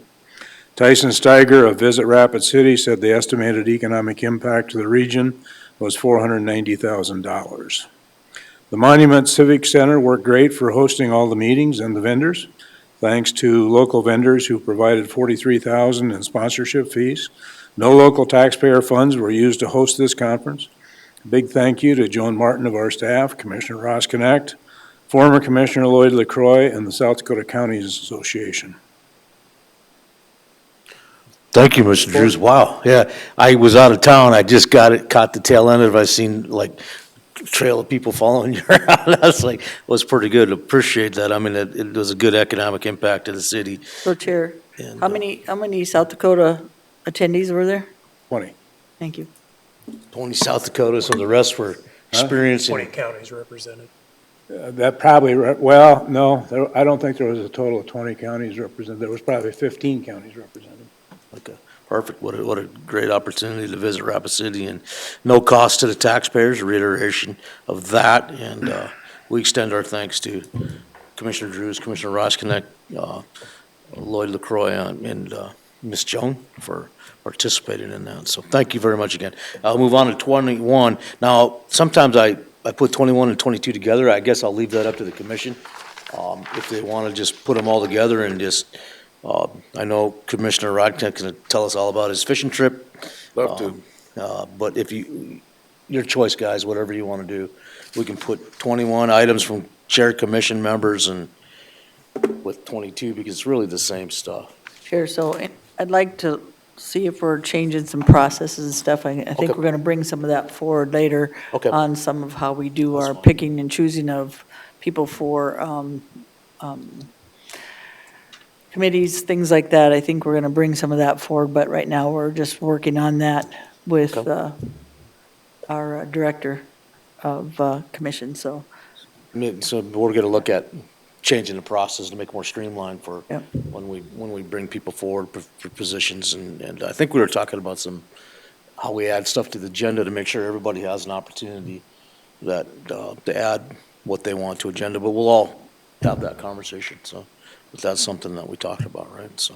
Just okay. looking at different policies that we've had in the past that really are not needed for policies, or stuff that just, for me and this commission moving forward, the director, also to simplify the process, not make it so, and make it more transparent. So I would encourage any commissioner that had something that they wanted to change or whatever, get with Jordan, and he'll spill it out to everybody, and we'll work on that, so. Commissioner Roskinek? Mr. Chair, well, even though I was in Florida, I took my laptop, and so with that being said, Pennington County Housing Redevelopment, we're selling some single-family homes, and you have to make a motion, you have to get a second, and you need the majority of the directors to vote yes or nay, and so I did participate, even though I had a fishing pole in one hand, I was able to I know make I've been motions harassing you a and, lot, I all get that, it, I so deserve it. so. That's my report. The working vacation, yeah. But you look great, so, it was good. We appreciate that. South Dakota housing thing's a big deal. They are very adept at what they do. I think with the Pennington direction. County Housing Redevelopment. Yeah, but yeah, and I think the direction you guys are heading with that, it's gonna be very positive for our community, so I appreciate that, Ron. No, Commissioner Drews, you obviously spent a lot of time with the WIR, so I know that wasn't a vacation, but probably a lot of fun, but anything else you want to add? No, it was just a very enjoyable time. The workshops are great. Scott Guffey participated in one of the workshops on public lands, did a great job for us. So, yeah, Good, it was awesome. it was good information. Good. Commissioner Durr, I know it never rains in Durr's family ranch, and it's a little bit rough out there, so, but go ahead. if you got something. Gary, did you have anything on healthcare Elevate? On Elevate, I do. Elevate is projecting growth for the area through 2030 to be about 6,200. And when you add military personnel to that number, the increase is a growth of about 8,400 for the area. Now, this is Elevate's territory, so it does include some of Custer County and some of Meade County when you talk about these numbers. Great. So. Mr. Chair. Yes. So I went down to Florida with Jerry Wagner, who owns J&J Asphalt. Didn't know that. When we were in the airport, Jerry said there was discussion on how many people were in Pennington County, and I explained, for the districts, we had to be kind of within a certain ratio. And I said, I think there's about 108,000 in Pennington County, and he just said, he questioned that number. He said, how accurate do you think that number is? And so, 17. or 117. So is that done strictly by the census? Is that how we do I think they use the census and they extrapolate the growth from the census into there.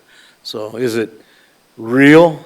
I think. Okay. Yeah, really nobody knows. So I agree probably a little bit with Jerry that there's probably more people here than what we can think as we see the growth, which is nice. And so, but is that all you had, Commissioner Roskinek? Yeah. Okay. Commissioner Durr, you got the floor again. Thank you. Yeah. So anyway, I guess the Healthcare Trust Board is one that I had most recently. I believe I've got a meeting with Carol and the State's Attorney's Office here in a couple of days to talk about, we're talking about changing the bylaws of the Healthcare Trust Board. And so the members of the board were asked to submit some of the changes that they would like to see. And I'm going to say one of the changes that I'm going to ask the board to look at is the makeup of the board and the number of people on the board. And so as you go in the commission room, every in our meeting room, every chair is filled with somebody. And as you go through some of the health insurance stuff and you go through the financials and you listen to Wellmark talk about changes in the plans and some of that stuff, I just find the current makeup of the board too many people. And so I'd like to see that board shrunk down to a more effective size. We did have a conversation which was approved by the Healthcare Trust Board at the last meeting, and there was talk of having a 4% increase in the self-insurance fund. So a 4% increase to the county and a 4% increase to the employees. And discussion was had about the financial position and the fact that we're trying to build up the reserve into the healthcare trust fund. And anyway, a decision was made at that point in time. Cindy, the auditor, who is kind of maintaining the financial reporting on that, came up with some new premium numbers, and we made a shift and put the burden of that increase. And it wasn't really because of the utilization of the plan. It's the fact that we're trying to build up that reserve to an amount that we don't have to do what was done in the last year or two, which was a substantial increase in the cost of the insurance premium collection to the employees and the county, just based on the fact that there was not proper funding over the years to incrementally increase that a little bit every year. So going many years without increasing that, and then realizing that you've drawn the fund down and that you would have to, do a major increase, well, that's a big hit to the county and the employees when you're doing the budget process. So anyway, we took that 4% increase and absorbed it on the county side and didn't push it off to the employees, and it was a little bit of a decrease in the premium rate to the employee. And one reason I made a case for that was the fact that the employees were, they got their raise in January, but there is no step increases that were budgeted and no cost of living. And that might have been absorbed in the compensation package in January, but there's no step increases in this fiscal year. So, and I talked about it before, I didn't want to see the employees get less in their paycheck.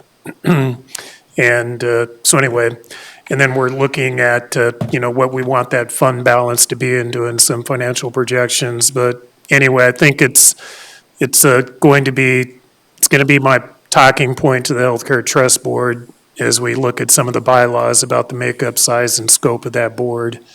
And getting back to what Commissioner Hadcock spoke about a little bit, is that I would like to see the Healthcare Trust Board be more of an advisory board and then come to the commission to make those financial recommendations through the budget process, which is already happening. But I would like to see a detailed presentation on the self-insurance fund during this budget process to the board, and then the committee make recommendations to the board about the financial picture and what options are available as we look at the entire benefit package. And I think it's important to say, when you're looking at personnel, just don't look at what we're paying per hour, but look at the total compensation package to include our benefit plan. And I think there are some things we could do within our benefit plan that would be a positive move for the employees in the county, but then look at that overall structure of our personnel plan and how our benefit package relates to that. So those are my comments. Appreciate that. I appreciate all the work you put into that. I know that healthcare thing is important to everybody in the county, and if there's ways that we can seek different opportunities that make sense in the end, like HSAs or things like that we talked about, we appreciate that, and narrowing it down to getting it more effective and more lean and convenient, and well, it'd be awesome. So anybody else have anything to say? Commissioner Hancock. Oh, I knew I wasn't going to stop you. Stop it. So the Pennington County Housing, Ron's right. Even on vacation, they needed some votes, so they just text me, and they must have, did they text or email you? Anyway. Emails. Yeah, so they text me because they can't get hold of me on emails, imagine that. But very positive. Brian, been having communications with him. We helped veteran the other day, total disabled and some other stuff, answered questions, and now he's going to come down there, and he did qualify for the amount to be able to get housing. So that was very positive. Whenever you need Brian, he's always there. So that's pretty awesome. Then with the Healthcare Trust Board, my recollection is the main thing is to listen to the lady. She knows her stuff in that program that runs it. Is her name Chris, Jerry, the Wellmark? Is it the lady that is the insurance lady? Carlotta? Okay. She's very smart. She knows what she's doing. And I think if we would have took her advice a long time ago, things would have been a little bit different. But we're moving forward. The main thing is, and I'll keep saying it, is anything that's going to be more positive for the employees, not just a certain amount of employees, but all the employees. So that package, and I agree, Jerry, doesn't affect if you end up taking some of your hourly wage just to pay your health care. You're missing out on the point of what's really supposed to be happening to help an employee with health care, because a lot of times then they won't take it. So our area of concern, or my area of concern, is make sure if we get as many people on that program and how we do it to make it efficient and effective for every employee. It's a huge difference. Their teeth, their health is huge. We just keep talking about wellness all the time. And how we make a difference in our county. That's your first step. So I agree with what you're trying to do, Jerry, and how we move forward with Carol and that group, just to make it more positive for our employees for the future. So hopefully they all can afford it and they all can use it, so we have healthy, happy employees from that. So anything else? Oh, I did my first branding. I branded with 777. They were doing buffalo before, but they're nothing like going out east with little baby calves and watching all those little kids and everybody hold those. There's some tough kids. Hold those calves down with their dads. Caleb was there. One of Jerry's relatives, his son-in-law's brother. And boy, oh boy, just the camaraderie. If you want to see something that is team and just amazing to watch, all those people that come out and volunteer and do all that work, and it's not an hour's work, it's 3/4 of a day, and how hardworking they are. And like I said, the kids were amazing. They were just as much help. They were roping the calves and pulling the calves to have them branded and stuff. It was amazing. But with buffalo, they run them through a pen and brand them, and it's good. So it's a little bit different. But thank you to the Maters for inviting me to see what branding's all about. It was pretty crazy, but I enjoyed it. Thank you. Want to get into the castration aspect of that process? They didn't have that when I was there. Thank you. Mr. Chair. I know I'm gonna bring Carolyn Davis up front to talk about the admin building of operation, but I wanted to, if you guys want to come forward, and I'm gonna speak a little bit, if you want to just give us an update on the hours of operation, just make it short and sweet. But I wanted to talk a little bit about, during this process, I've had conversations with Davis and Carolyn, and I think they're gonna invite each one of us commissioners to talk about security at concourse. So that'll be coming forward to look for either a contact from Carol or Davis on how they want to handle. They really want the one-on-one with you guys. So And to talk about. And I apologize, because I did go to that and I wrote it down. Okay. That they are going to be moving perfect. forward on the emergency services and what areas we need to move forward, so I apologize. Yeah, I think we had our eyes open and I've been pounding on Davis about imagining what could happen. I mean, in our job, we have to imagine what could happen, even though it's not happened or may never will happen, but if we can imagine something could happen, we want to be prepared, and so they've taken that on, and they've got some good stuff for you guys to share with you at some point. And then we did meet with Box Elder Mayor, and this Rapid City Mayor was busy building his executive cabinet, and so he couldn't make the meeting, but they did have, the president was there, Kevin Maher of the council, so we had great conversation. We're building some really, really good inroads with Box Elder and with the city of Rapid City, so I'm really thrilled about that. They have a lot of the same concerns we do about property taxes, obviously. We talked a little bit about, we all got concerns about it, but what are we gonna do about it, So we talked about getting maybe somehow getting with our state legislators, and I think not only in the same direction that we're heading here about making our state legislators accountable to the public too, because as you commissioners know, we can't walk down the street without somebody attacking us about, or, giving us their input whether we want it at that moment or not. And I think that that's fair to share with the state legislators on property tax. I mean, if you're gonna mandate programs, or if you're gonna do this or do that to the county, you better be prepared to answer to our constituents too, because they're all the same. So we talk about, sales tax, we talked about the alcohol tax, all that stuff, and maybe, basically inviting the state legislators to our meetings and having public forums with them to say, listen, we're looking for answers. Because we can talk about it all day long, and some of it's out of our control or out of our hands. So we got some good momentum on that. But that being said, I'll turn it over to Carol and Davis, to just short summary on what's happening with the study. Thank you. Right, so in the threat management group, which Commissioner Hadcock was a part of that, and you both have alluded to it, that we had great discussion about as far as 900 concourse and making sure that we had the right security in place there when we do move out to the building. And Davis can definitely fill in some of the detail, but what the concern was is what type of security. So the plan is that we would meet with each of the commissioners individually to talk through what some of the options are, so that you better understand as far as what it is that we ultimately would come forward to you in executive session, because it does deal with security, that we would then present recommendations to you for being able to make the decision on how we proceed.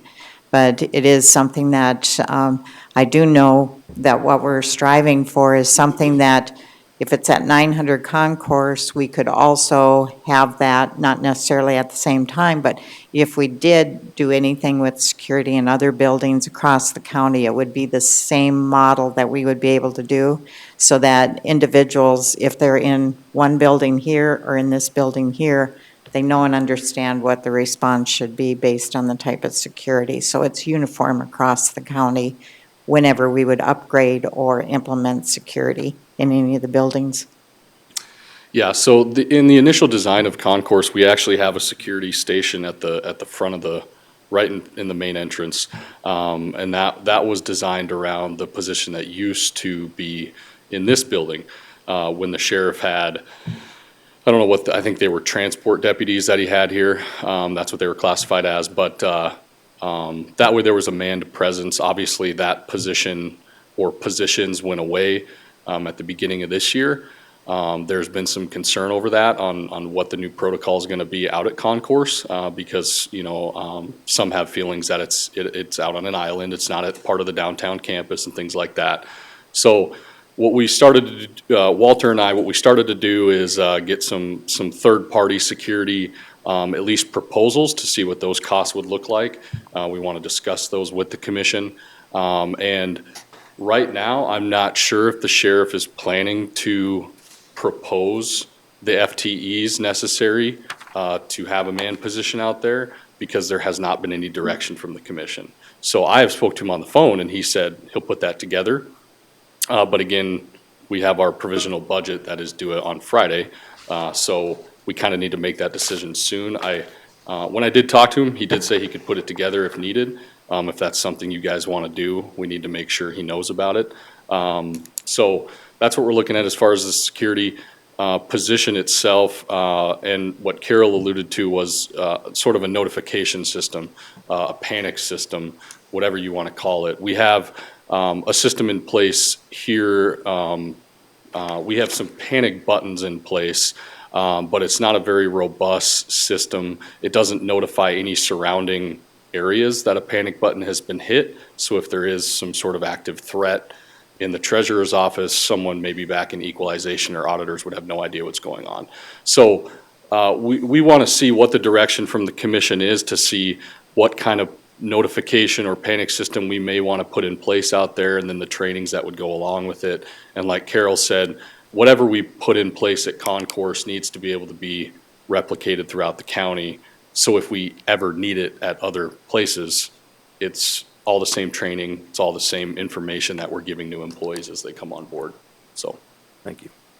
Mr. Chair, Yes. you know, Davis, there's a panic button right here. And if I hit that panic button, tell me what's gonna happen. Somebody comes I'm in gonna here.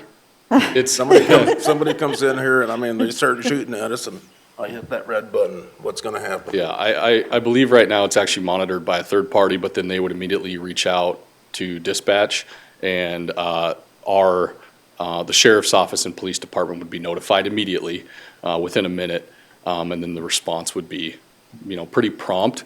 But again, we're on the downtown campus here, and that's the thing is, if you hit a panic button, no one else in the building knows you hit a panic button.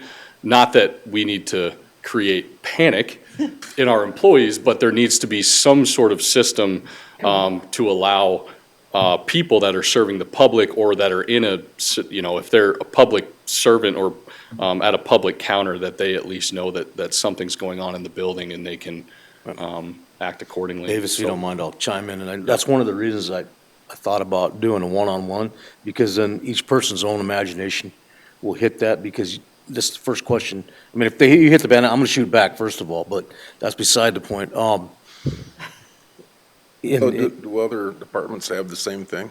Yeah, we So- want everybody to be. Can and I we're gonna interject? The only reason I want to interject is I do caution that we don't want the entire world to know Right. basically what our security Yeah. system is, which Okay. that's why we Makes want to sense. talk about that in But executive I session. will say, though, that one of the big things we're gonna talk about, Ron, is de-escalation training for everybody.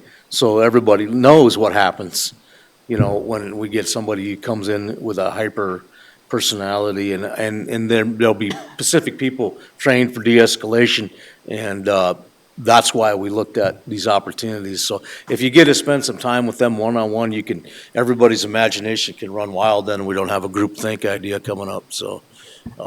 Can we get an update too on the building, like the hours? Oh, yeah, These guys are both on the committee. if you got something short. Sure. Yeah, so we've held quite a few listening sessions, not only with the public, but with internal departments. We have all those notes saved, and we currently have survey cards throughout the public counters in this building. I did collect survey cards last Friday. I've not counted them. I can say that the turnout isn't, turnout or the submission of those public survey cards isn't great. I probably would say maybe 100 to 200 cards were submitted at the treasurer's drop box when they have, what do they have? I don't know how many people they have. I know they have 300 to 400 people just alone on their queuing session per day. So that hasn't been great. I have not done any data entry on those questions yet, but I'm starting that this week. I'm trying to get budget done, and then we'll start to gather that data. But I don't know if you have anything else to add on. So the listening sessions, we're well underway as far as with the employees as well as the public. We've had 2 here in Rapid City. The first one, as I think everybody is pretty well aware, it was short notice, and that's back on myself as the rest of the research team. We probably should have communicated that sooner. The second one, we did have some good turnout for that. We've done one in Keystone, and according to the Keystone residents, they couldn't believe we had the number of people that we had there. They thought that was really good, and they were very appreciative that we had taken it to them, because typically they have to go somewhere else in order to have their voice heard. And then last evening, we did one in Box Elder, and again, it's not overly high attendance, much like what we're hearing from the survey cards themselves, but the participation that we're getting really good information. And I think one of the benefits of meeting with people in person, as we well know, that they will go out and they'll tell 10 of their friends who will tell 10 of their friends, and it gets the interest, it gets the awareness. And so I think it is successful from that standpoint.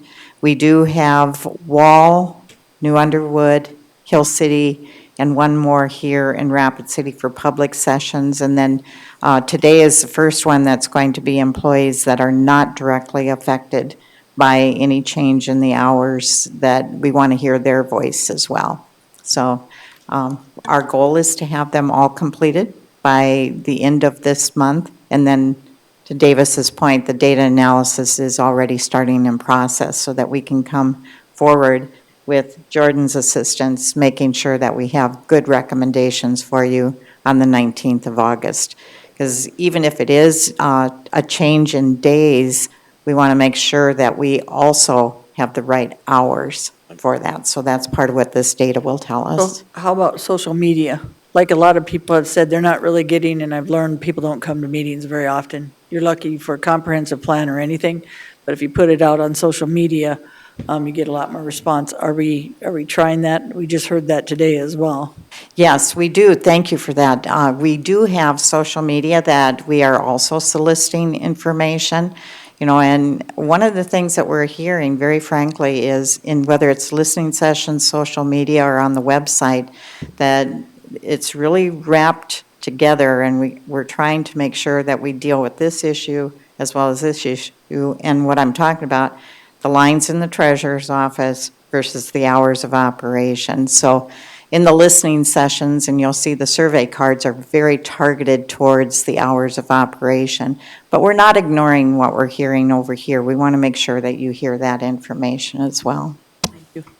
I see it on social media probably twice a day, so I thought, and this is something that can, I think I talked to Gary a little bit about it, and I'm going to bring it up now because it's about the website, and Cody, is that right? Cody's working on the website, and his direction is to imagine the best possible website you could possibly have, because you hear it all the time. And some people, and we're going to have a limited amount of participation, and people are going to have the excuse that they didn't hear about it, but nobody ever has the solution of, oh, how could I get that information to you?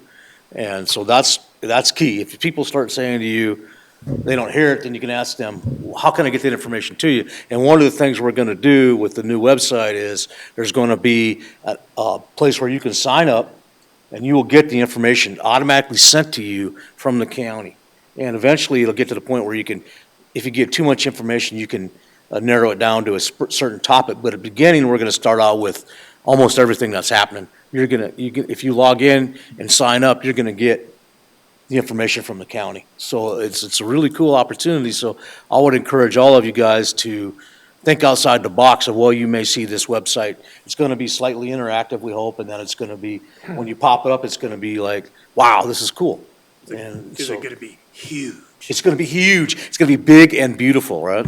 So, but anyway. So on that same note, social media, that Cody and Sage have some really great ideas on what they can do to educate the public through social media, whether it be showcasing various different departments, offices, et cetera, what they do and kind of behind the scenes look.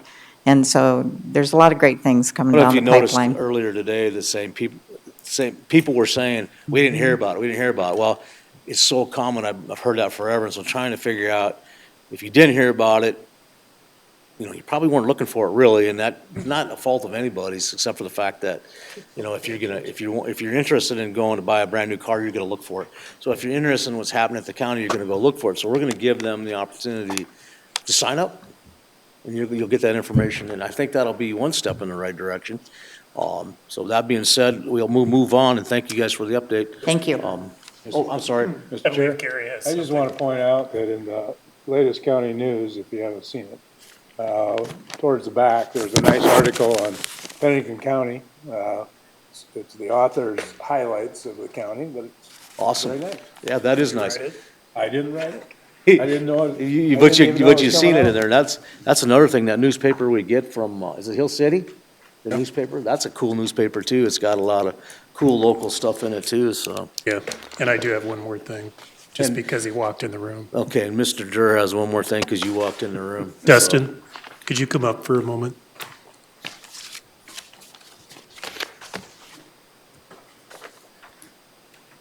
So, I did go down to Wall, I believe it was last Friday.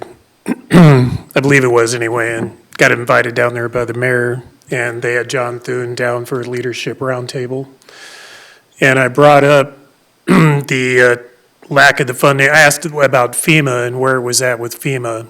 And anyway, so Because I said the dollars that we're typically getting from that organization down to the state that trickles down to the county, and some of those dollars have dried up.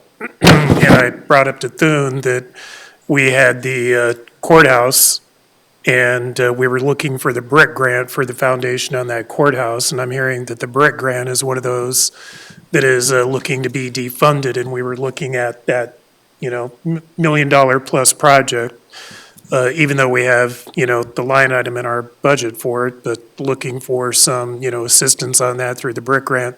So anyway, talking about what was going to happen to FEMA, what was going to happen to some of those grants that we historically have, and the fact that we reduced our staff in our emergency management office because we're seeing a reduction of those trickle-down dollars coming from the state. And so we are, meaning you, and I'll get with you, going to write up what that impact has been to Pennington County and what that loss is in dollars, and then I've got the contact for Thune's office, and then we're going to write up what you have talked about, send it to Thune's office, and they're going to run it down, and I'll have them get back to you. Good Yeah, job. happy to help in any way that I can put whatever numbers Okay. together we want to put together. And so we'll get together and talk about that, and then we're gonna write a letter. Thune's gonna track it and run it down with his office and see where we're at on some of these funding things that have been less revenue coming to the county. Because it just doesn't impact us, it impacts all the counties. But really just trying to get a direction as to what's gonna happen with FEMA. And if they do away with FEMA, will those dollars be put down to the state? But we need to be tracking with our state, because the state has a historical practice of getting a hold of those dollars, having us perform these things at the local level, but not funding appropriately. And Jerry, and then also the Black Hills Energy thing would be nice to talk to Thune about. I don't know if you talked about that, the shut off. yeah, and so I'd already hit him up, and we're gonna have a meeting after we get done today. And then I've asked him to come and present at our June 17th meeting, and then talk about these rolling shutdowns by Black Hills Energy. And I did hear a radio ad yesterday, it was a news release that was put out by Black Hills Energy, and they said that they had the support of, in this news release, of a local emergency responders, and that is not the case. I was just telling sheriff and stuff the other day, yeah, they're putting out on the radio that they have your guys' support emergency management. And they do not. So anyway, I'm going to visit with Dustin on those two matters, and then we'll be coming back to the board. Do we need to get a hold of Black Hills Energy? Yeah, I'm They got going. the corporate here. so- Yeah, we're going to talk about that. We're going to invite them to the meeting on the 17th, and I have some other contacts, but we'll discuss, and then I'm going to ask Dustin to present basically what the issues are for this rolling shutdown and the impact on the community. And I appreciate that, Jerry, because what's going to happen, like I said earlier, us as commissioners are going to get all the hell for what Black Hills Energy is putting out there if it's not straight up. If that's not what they're doing, then we need to straighten that out as soon as we can. And I had the conversation with Dustin, and when you start to, if he gets to the point where it's costing us opportunity to maybe mitigate some of the risk or what would happen in the future if we did have an emergency, we need to have that conversation as soon as possible, because it's an area that the commission is probably one of our high priorities to make sure that our people are safe. Well, it's huge if they shut down Hill City area or Keystone, I mean, any area outside, they're gonna take care of Rapid City, but they're not gonna take care of our surrounding areas. It's gonna, and it takes a long time, 7 days, and they have to go check it, see if all the lines are working. It could take up to 3 weeks. And people, even hospitals, what do they have, generators for 3 days? I mean, I've been in two of your meetings, so I got a lot of your stuff down. I believe they got. But that was from Dustin, so I think if he's concerned, and he's been at the firemen and the emergency stuff with us, with the LAPC, it's gonna be huge effect on Pennington County or any of the surrounding areas in South Dakota if they start shutting down power. I think it's become a heels in the sand for them type of situation where I the agree. threat of litigation or whatever, we don't have all the information on why they're doing this. I know that California's wildfires, they've been held accountable, the P&G out there, but we're not in the same situation on infrastructure wise. Maybe we are, and if we are, then we need to have that conversation, but I know their infrastructure is failing out there. They have the Santa Ana winds and they want to blame somebody because that's the case, but that's a good conversation for us to have, and thank you for bringing up the fact that, that's not the case, so, because we're gonna be held accountable, and that's why we need to bring the state and the Fed and all these guys.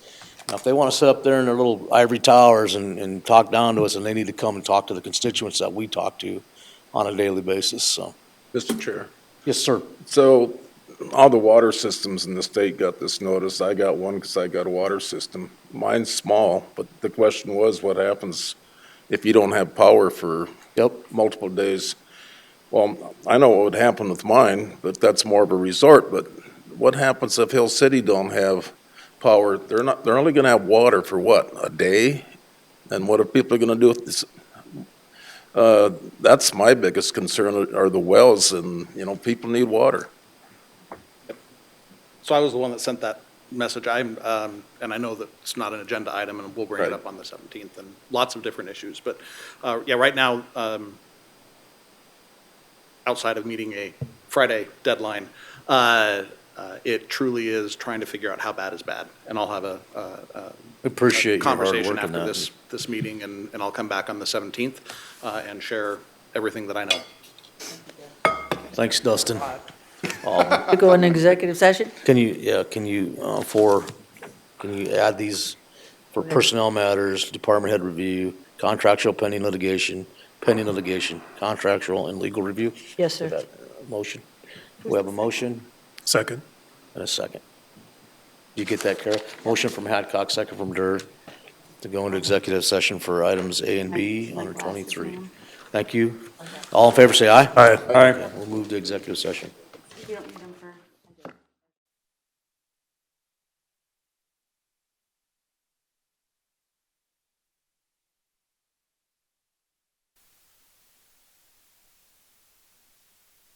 So move. We have a motion and a second from Hadcock. All in favor, say aye. Aye. Opposed, same sign. Hearing none, motion carries. Mr. Chair, I'll go ahead and make the motion. Fine, go Move ahead. to approve, move to authorize the Building and Grounds Department to advertise and receive bids for the replacement of the jail annex roof funded through the accumulated building fund. You have a motion? Second. Second by Durr. Have a motion by Ross Connect, second by Durr. All in favor, say aye. Aye. Opposed, same sign. Hearing none, motion carries. Do we need a motion for adjournment, or do we just adjourn? Adjourn. So move. We're adjourned. Second. All in favor? Motion and second, we're adjourned. Oh, sorry, Mr. Willis, you're too late.